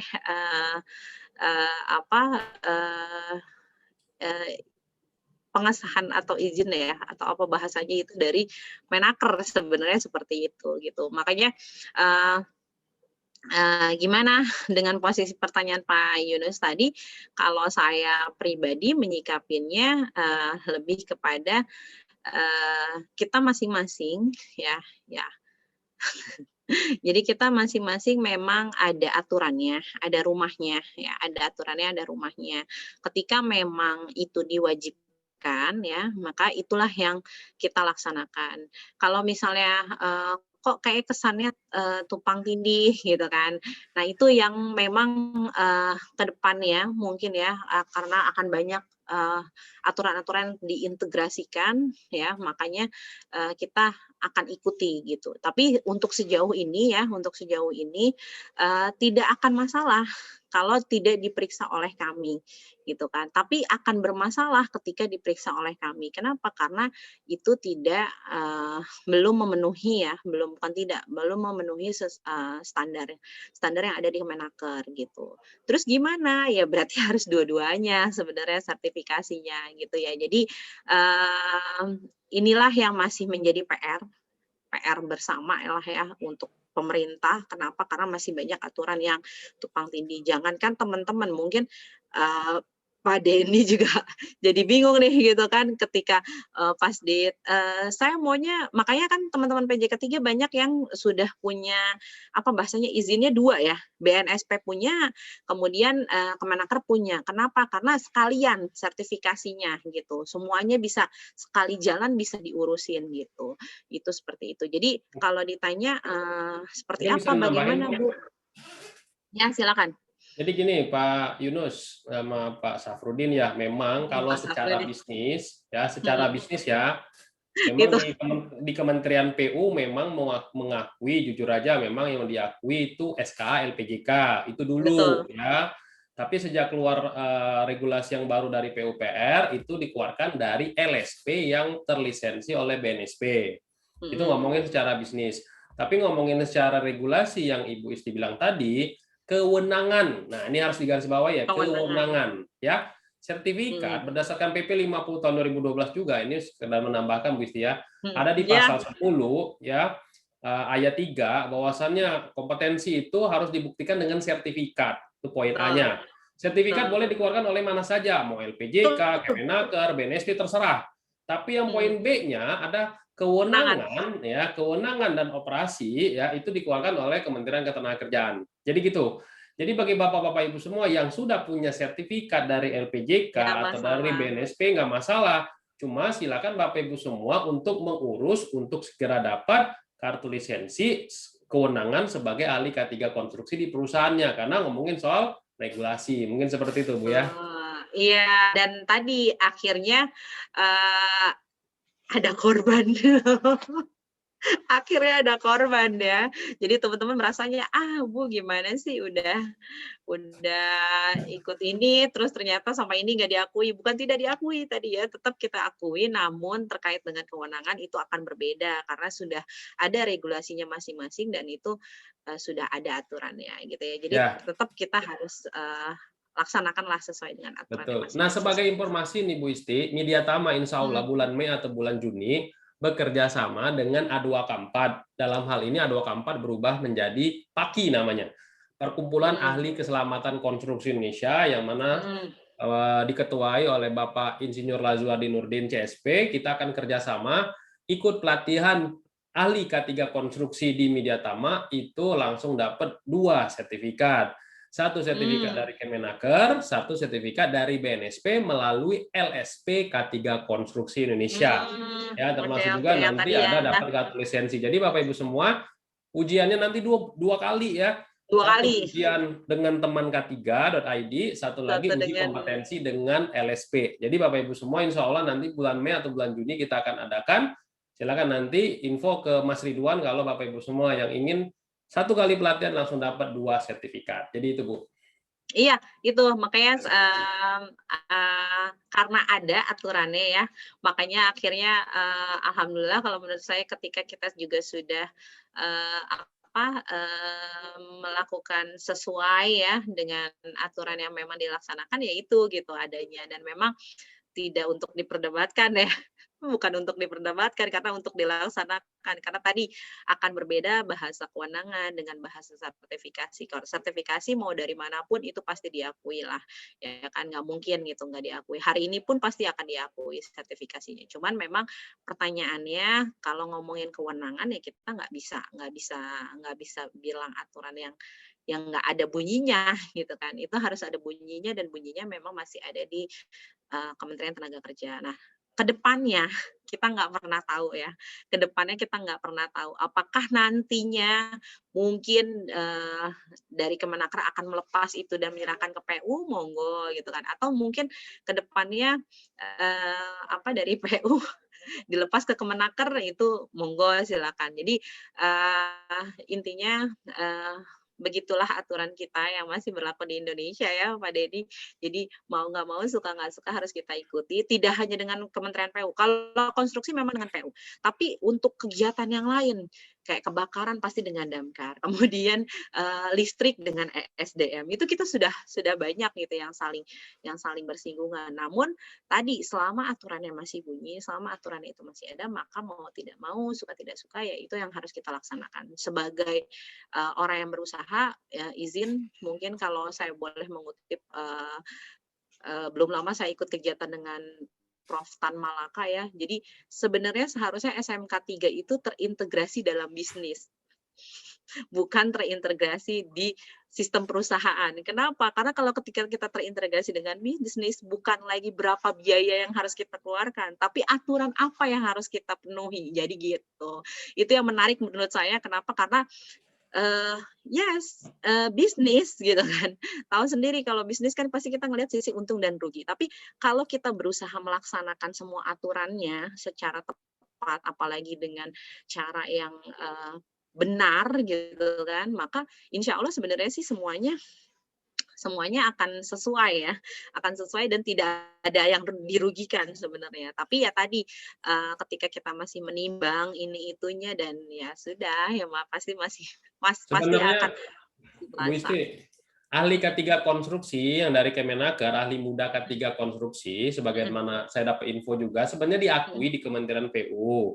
Cuma disyaratkan pendidikan minimal D3 dan pendidikannya harus dari teknik sipil. Nah, disitulah banyak konflik, banyak debat di sana ya. Di Kemenaker mewajibkan boleh tamat SMA. Tapi ketika sertifikat itu dipakai untuk tender, permasalahannya di tendernya Kementerian PU itu kan ada peraturannya SMKK nomor PUPR 21 tahun 2019 ya, 2019-2020 ya kalau nggak salah ya. Nah, di sana menyebutkan di sana gitu loh. Minimal pendidikannya. Iya, minimal pendidikannya seperti itu. Jadi ahli muda K3 konstruksi di mata LPJK atau di mata Kementerian PU wajib pendidikan D3, Bu.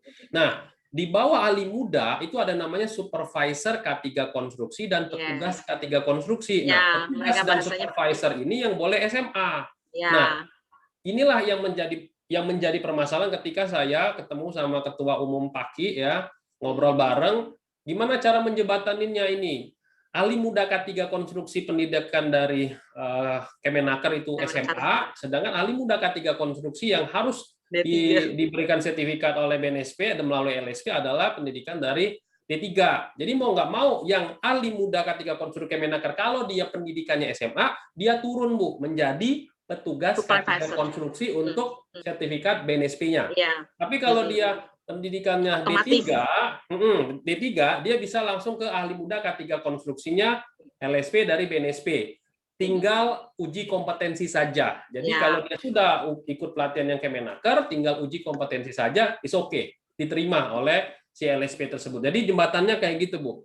Jadi gini, Pak Denny, wajar.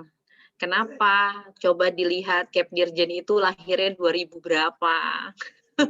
Kemudian permen yang barunya itu 2000 berapa. Perkembangan zaman kita kan terus berjalan gitu kan. Makanya kalau dulu Kemenaker kenapa sih harus STM? Karena mungkin pemikirannya di tahun 2004 itu ya jumlah lulusan dengan orang D3 teknik itu berapa persen gitu kan. Itu pertimbangannya. Kemudian sekarang zaman now, sarjana teknik kita udah ngegelatak di mana-mana gitu. Iya kan udah banyak gitu. Jadi wajar dong kalau kompetensinya minimalnya S1. Jadi gitu. Kalau saya sih menanggapinya seperti itu. Nah, tidak menutup kemungkinan tadi misalnya tiba-tiba keluar kayak dirjen baru berubah menyesuaikan dengan PUPR, oke gitu kan. Jadi istilahnya tinggal sekali pelatihan, 2 kali ujian kelar gitu kan. Nah, itu tinggal gimana nanti. Tapi ya memang butuh waktu gitu. Dan mungkin nanti teman-teman dari asosiasi bisa mengusulkan kepada Kemenaker untuk merubah daripada keputusan dirjen tersebut untuk meningkatkan standar minimal daripada si orang yang berada di lapangan tadi. Pastikan dengan berbagai filosofi kan, kenapa sih harus STM, kenapa sih harus D3 gitu kan. Nah, karena memang secara pembelajarannya mungkin tadi anak STM aja cukup kok gitu kan. Maksudnya lulusan SMA aja cukup kok untuk menerima atau untuk menangani masalah hanya melakukan identifikasi atau upaya pencegahan gitu kan. Kan pemikirannya seperti itu. Nggak perlu yang D3 karena yang D3 itu emang dia orang sebagai pemikir bukan lagi sebagai pelaksana gitu kan. Nah, itu yang secara filosofi itu yang bisa saya jelaskan dari sisi kami ya Kemenaker gitu. Tapi kan kalau dari PU ya tadi mungkin kebutuhan pasar, kemudian kebutuhan ya penyerapan tenaga kerja tadi di sarjana teknik itu karena sekarang sudah banyak, maka ya sudah haruslah teman-teman. Dan satu lagi sih bisnis ya tetap ya. Jadi betul Bu, Kepdirjen yang Kemenaker memang lama banget ya, Kepdirjen 20 tahun 2004. Memang sudah ada wacana, sudah ada wacana untuk menaikkan Kepdirjen itu jadi permen Bu ya. Saya pernah dengar gitu saya dari Pak Davi ya.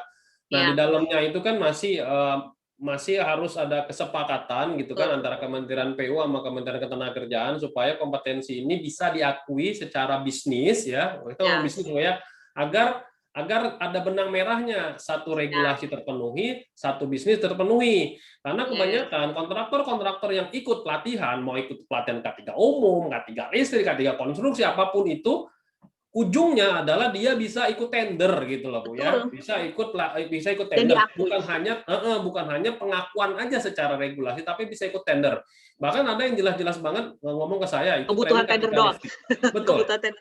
Dia mengikut sertakan anggotanya, timnya ikut ahli K3 listrik. Padahal persyaratan ahli K3 listrik itu kan harus punya pengalaman di bidang kelistrikan minimal 3 tahun ya kan. Kalau di luar dari itu, kalau dia pendidikannya harus minimal teknik gitu kan, teknik. Kalau misalkan dia tidak ada pengalaman tapi pendidikan teknik, tapi kalau dia non teknik boleh tapi pengalaman minimal 3 tahun. Nah, yang anehnya kebanyakan kami beberapa kali menerima ya peserta itu hanya seorang admin saja yang tidak ada kerja di bidang listrik diikut sertakan ke pelatihan K3 listrik. Alasannya apa? Alasannya simpel, kami mau ikut tender di PLN gitu ya, di anak perusahaannya PLN mewajibkan ahli K3 listrik. Nah, kebanyakan para kontraktor ini ikut pelatihan, ikut kompetensi bukan untuk mencegah kecelakaan kerja dan penyakit akibat kerja, tapi lebih dominan untuk kebutuhan tender gitu loh Bu. Nah, maka dari itulah kita ya dari Media Tama pun, dari PJK3 dan saya pun sebagai informasi, saya juga pengurus di Asosiasi Perkumpulan Ahli K3 Konstruksi Indonesia, singkatan PAKI, yang dahulu A2K4 Indonesia. Saya di sini sebagai pengurus sistem informasi Bu. Ya, jadi SI-nya sistem informasi untuk di website-nya dia. Jadi saya mencoba untuk mencari benang merahnya nih antara peraturan Kemenaker sama peraturan dari Kementerian PUPR. Jadi Bapak Yunus Abruan, Pak Safrudin, ya kan, mungkin ini lebih senior dari saya ya yang sudah lama berkecimpung di K3 konstruksi. Pasti dari pertanyaannya. Saya curiga ini Bapak ini kayaknya dari ini juga ya, dari LPJK juga ya, ada pengurus juga dari LPJK gitu ya. Ya saya ucapkan terima kasih yang sebesar-besarnya nih atas masukannya. Oke Bu, Iya. kita lanjutin lagi dengan pertanyaan yang raise hand. Silakan Mas Boleh. Ridwan, itu ada. Itu ada. Ya, ini ada Pak Bintang Pardosi ya Pak ya. Ya, silakan. Coba silakan Pak Bintang Pardosi untuk bertanya. Di-unmute dulu Pak Bintang. Oke, Bapak Ibu semua, kalau mau bertanya silakan gunakan raise hand, ada di tombol di bawah ya. Silakan Pak Bintang. Silakan. Selamat siang semuanya, udah kedengaran ya? Siang, ada suaranya masuk. Masuk Pak. Mas yang dibilang Mbak Hadirin tadi, jadi kebetulan ini saya salah satu kontraktor listrik di Mitra PLN Batam. Jadi kan kami kemarin udah berganti SBU dari LPJK menjadi dari DJK. Sekarang Bapak kami bukan LPJK lagi, khusus kontraktor elektrikal. SBU kami sudah dari DJK. Jadi kemarin saya terpaksa okupasi, saya ngambil skala dari PT API, mengambil sertifikasi level 4. Karena sekarang kami di PLN Batam untuk jadi DPT rekanan, ada ditambahkan lagi muncul di portalnya itu harus memiliki AK3. Jadi makanya saya mendaftar kemarin untuk ikut nanti tanggal 24 ini, saya mendaftar kembali PT AK3 muda, karena saya memang seorang SMA. Tapi saya udah malah melintang di kontraktor karena bapak saya juga nyulik, bapak saya rasa sarjana. Saya udah 45 tahun umur saya. Saya akhirnya anggota saya ikutin seperti yang bapak tadi. Itulah saya ngambil sertifikasi AK3 di BNSP. Nah, saya bertanya kemarin ke PLN Batam kebetulan bukan Persero, Bu. Yang kalian butuhkan itu AK3 muda atau media utama pun terserah tadi ya. Cuma saya tanya bilang, dari Kemenaker boleh diharuskan dari Kemenaker atau BNSP. Jadi mereka bilang untuk sementara kita sebagai user kita nggak menunjuk dari Kemenaker, yang penting memiliki AK3 baik muda media utama. Akhirnya saya tidak bisa jebol lagi jadi rekanannya. Saya mengikuti yang akan datang ini tanggal hari Sabtu lah, kalau nggak salah udah saya daftar dan saya bayar ke media utama. Makanya saya baru kenal bagus juga ini pikir bukan. Jadi benang-benangnya sebetulnya pas saya bilang Pak Denny, kadang ada sebagai salah satu syarat aja gitu loh, karena fakta di lapangan juga Bu. Ini yang sering saya berkorban, saya salah satu pengurus API juga, sering bikin tindakan saya kontraktor Indonesia. Sering syarat ini saya suka kalau memang ini diterapkan, tapi kalau TSP boleh kan gitu loh. Jujur saja Bu, kontraktor PLN itu mitranya itu juga yang bekerja itu Bu, ya orang-orang gali kabel, narik kabel itu yang ada sekolahnya, yang jangan nggak sertifikasi, tapi memang di syarat itu minimal mempunyai SKTK kompetensi 2 level 4 itu sebelah itu loh. Kemarin Bu kami gila, jadi hanya ngurus surat aja di daftar rekanan aja, pekerjaannya yang dikasih pun hanya 20 juta 62 gawang ya menarik kabel. Habis saya udah 40 juta per detik ini Bu. Yang saya fokus lagi Pak ini Bu, PLN kita nanti merasa lagi bertekanan harus jadi curhat apa konsultan pajak apa akuntan publik, padahal kita harus kecil. Habis itu lagi membuat rekening keuangan PNB, mungkin Ibu tahu berapa biaya PNB. Pak, agar nggak terlalu panjang Pak, langsung ke pertanyaannya aja nih Pak. Teman-teman juga masih banyak yang mau tanya nih. Nah, saya bisa nggak nanti setelah makan itu saya dapat nanti AK3 mulai di BNSP. Ketika saya nanti diharuskan suatu saat yang di PLN harus Kemenaker, bisa nggak saya mengikuti berdasarkan saya sudah punya ini, jadi ikuti Kemenaker. Oke, silakan Bu Isti. Ini ngomongin banyak juga teman-teman di lapangan sana. Saya itu pengalaman 10 tahun loh Pak Denny, ya kan, di bidang K3, tapi memang pendidikan saya itu SMA. Ini ada kewajiban harus ikut ahli K3 umum, ahli K3 listrik, tapi terkendala dengan pendidikan. Tapi pengalaman saya ini udah puluhan tahun, saya punya sertifikat K3 di mana-mana. Nah itu, silakan Bu Isti. Ya, makanya ini juga sering saya kembalikan lagi ke kementerian ya. Kenapa? Karena memang kalau kita bicara bunyi aturan itu baku Pak, baku nggak bisa ditawar gitu kan. Tapi kalau kebijakan itu monggo coba dicari kebijakan ya, karena pernah ada kejadian waktu itu kalau nggak salah kebakaran ya, dia sarjana agama kalau nggak salah ya. Kenapa sih kok sarjana agama? Ternyata satu-satunya yang sarjana di perusahaan itu hanya dia. ternyata satu-satunya yang sarjana itu hanya dia, yang lain nggak ada. Berarti kan yang lain tidak memenuhi kualifikasi. Tapi sebenarnya sarjana dianya pun tidak memenuhi kualifikasi. Kemudian gimana?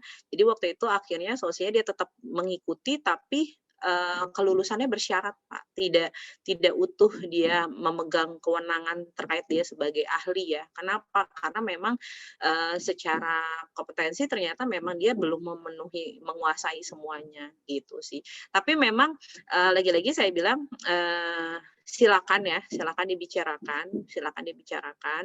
Mungkin kalau misalnya tadi sudah melalang buana dan sudah apalagi sudah misalnya dikenal gitu kan, biasanya nggak usah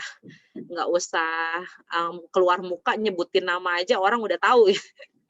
Itu silakan coba. Tapi kalau saya pribadi, kalau kita ngomongin aturan itu baku ya. Kalau misalnya lulusannya wajibnya S1 atau D3 ya itulah aturannya gitu. Tapi terkait dengan jurusannya kayak tadi juga ada yang gimana kalau sistem informatika, gimana kalau bukan D3 murni, D3 teknik murni gitu. Itu boleh apa enggak? Itu silakan dibicarakan ya kebijakannya seperti apa. Tapi kalau saya menyampaikan secara aturan bahwa aturannya itu sudah baku. Sama kayak regu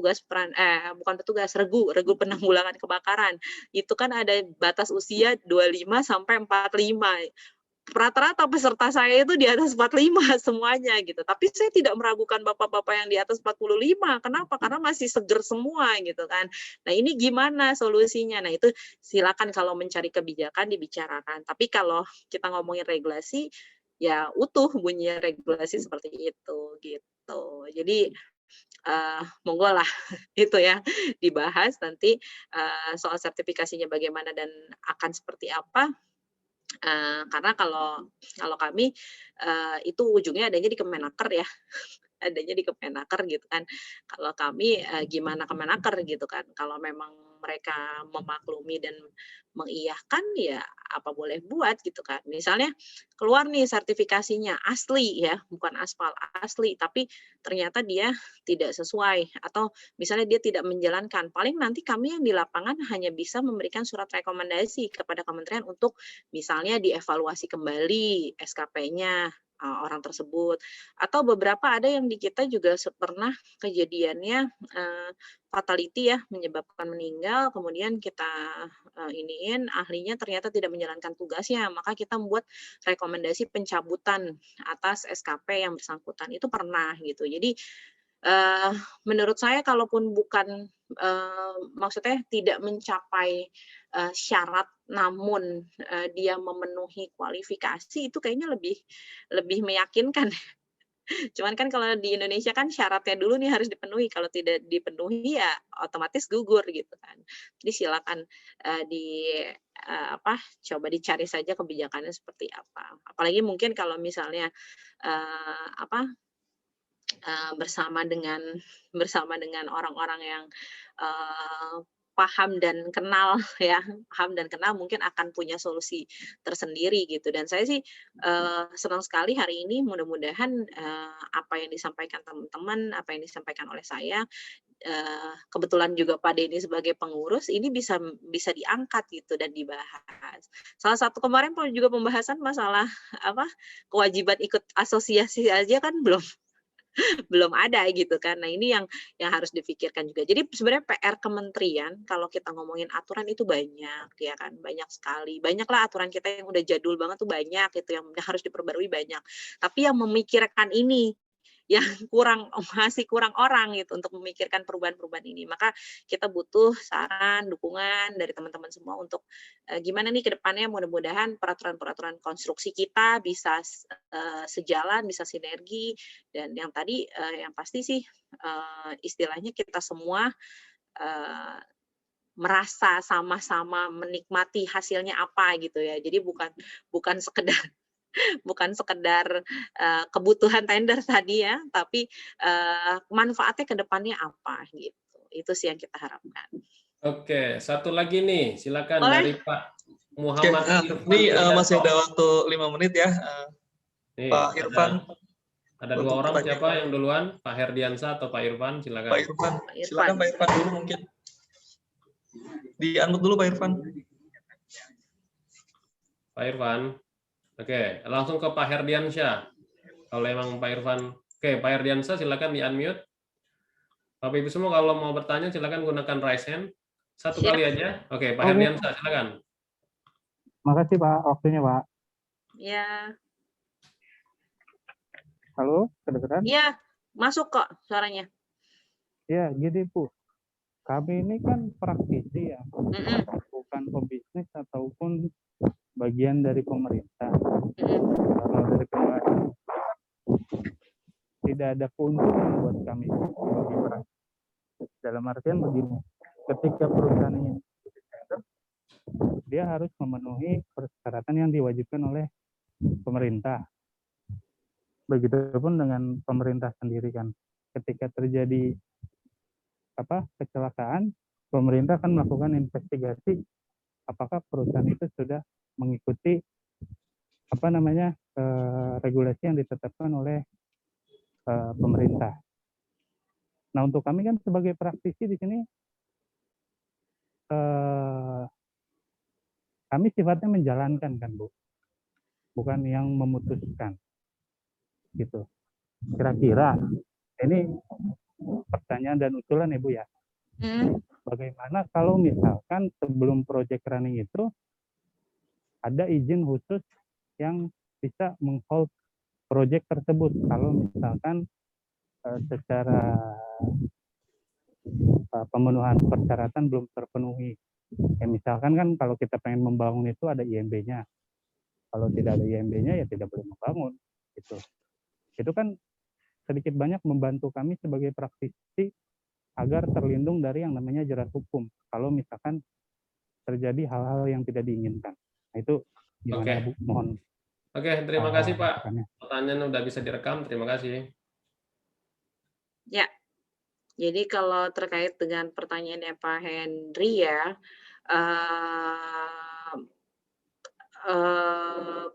praktisi kan tidak mempersiapkan kebutuhan administrasi Bu, gitu kurang lebih ya. Itu gimana? Jadi sebenarnya gini loh.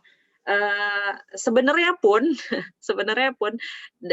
IMB itu kan salah satunya adalah pemenuhan K3 sebenarnya gitu kan. Ini sebenarnya siapa yang nakal juga saya juga harus menelusuri gitu kan, karena ada beberapa orang yang dia menggunakan konsultan lagi, tidak secara langsung mereka mengurusi itu gitu kan. Ini yang akhirnya menjadi PR, belum kelar tapi udah jadi gitu kan. Jadi tadi kalau misalnya dipisah secara administrasi dan kegiatan di lapangan, ya mau nggak mau teman-teman di lapangan harus berkoordinasi dengan yang admin, apakah sudah selesai atau belum. Kalau misalnya belum selesai ya sudah seharusnya tidak dilaksanakan dong gitu kan. Jadi jangan juga kita mohon maaf misalnya teman-teman lapangan punya target mengerjakan tanggal 2. Ternyata administrasi belum kelar sampai dengan tanggal 2. Terus teman-teman lapangan nggak mau tahu, tetap ngejalanin. Ini juga kan akhirnya kan nggak bisa sejalan gitu kan. Jadi kita juga harus sama-sama konsisten antara yang di lapangan dengan administrasi. Kalau memang belum kelar ya jangan dijalanin dulu gitu, nggak peduli target lo mau udah harus dilaksanain apa enggak gitu. Itu sih paling kalau dari segi itu ya gitu. Kemudian bisa nggak di hold dulu atau gimana? Sebenarnya kalau sistem di kita nggak seperti itu ya Pak gitu. Prinsipnya dia ngelaporin, kemudian dia melaksanakan gitu kan. Tapi memang di sini kadang-kadang kita nggak punya belum punya ukuran waktu. Misalnya dari pelaporan sampai dengan keluar kembali wajib lapor itu dan boleh dilaksanakan itu berapa hari itu belum ada standar waktunya gitu. Jadi memang kalau saya jangan juga lah kita bikin target mepet misalnya kegiatannya mau dilaksanain Senin, kita baru laporan Jumat. Sementara Sabtu Minggu kan kantor pemerintahan libur gitu kan. Nggak mungkin banget gitu. Jadi buatlah jarak waktu perencanaan yang wajar untuk mencapai itu semua gitu. Kalau saya ya. Jadi memang nggak ada sih, nggak di hold. Bahkan IMB aja teman-teman bisa lihat ya, izin mendirikan bangunan belum lengkap aja itu bangunan bisa loh berdiri. Bener nggak? Bangunan bisa loh berdiri gitu, tapi urusannya nanti tinggal disegel, ya kan? Kan simpelnya pemerintah gitu, lo mau bangun, bangun aja, tapi nanti tiba-tiba di tengah jalan kita berhentiin, ya bukan salah kita ya. Kenapa? Karena lo nggak ini gitu kan, nggak sesuai dengan aturannya gitu. Simpelnya sih kita kayak gitu ya.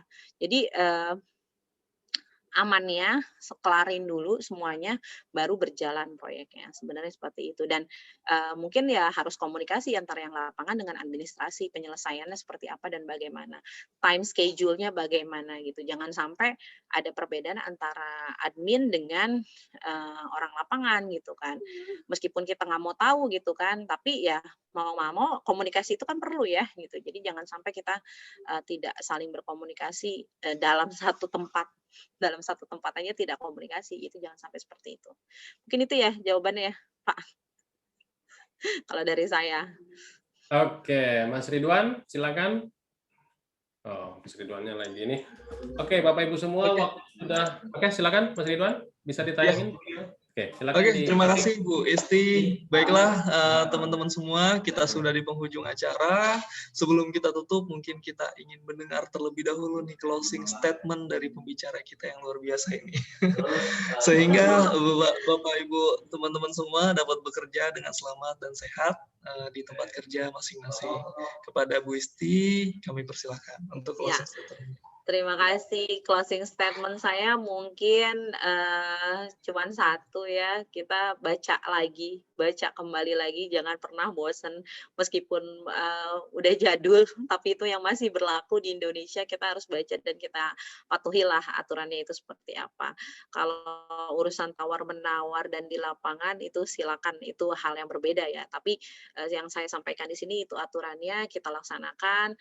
Prakteknya seperti apa dan bagaimana itu akan berbeda jauh pasti, tapi yang saya yakini teman-teman ada di sini untuk tahu aturannya apa ya, untuk tahu aturannya apa, bukan untuk kita perdebatkan ya, karena aturannya demikian maka itulah yang harus kita laksanakan. Dan mudah-mudahan masih ada kesempatan ya di lain waktu, di lain kesempatan untuk kita saling sharing mungkin di dalam kelas. Jadi banyak waktu yang panjang ya, karena kalau di kelas teman-teman mau bahas apapun itu silakan ya kan, karena memang sudah kelasnya.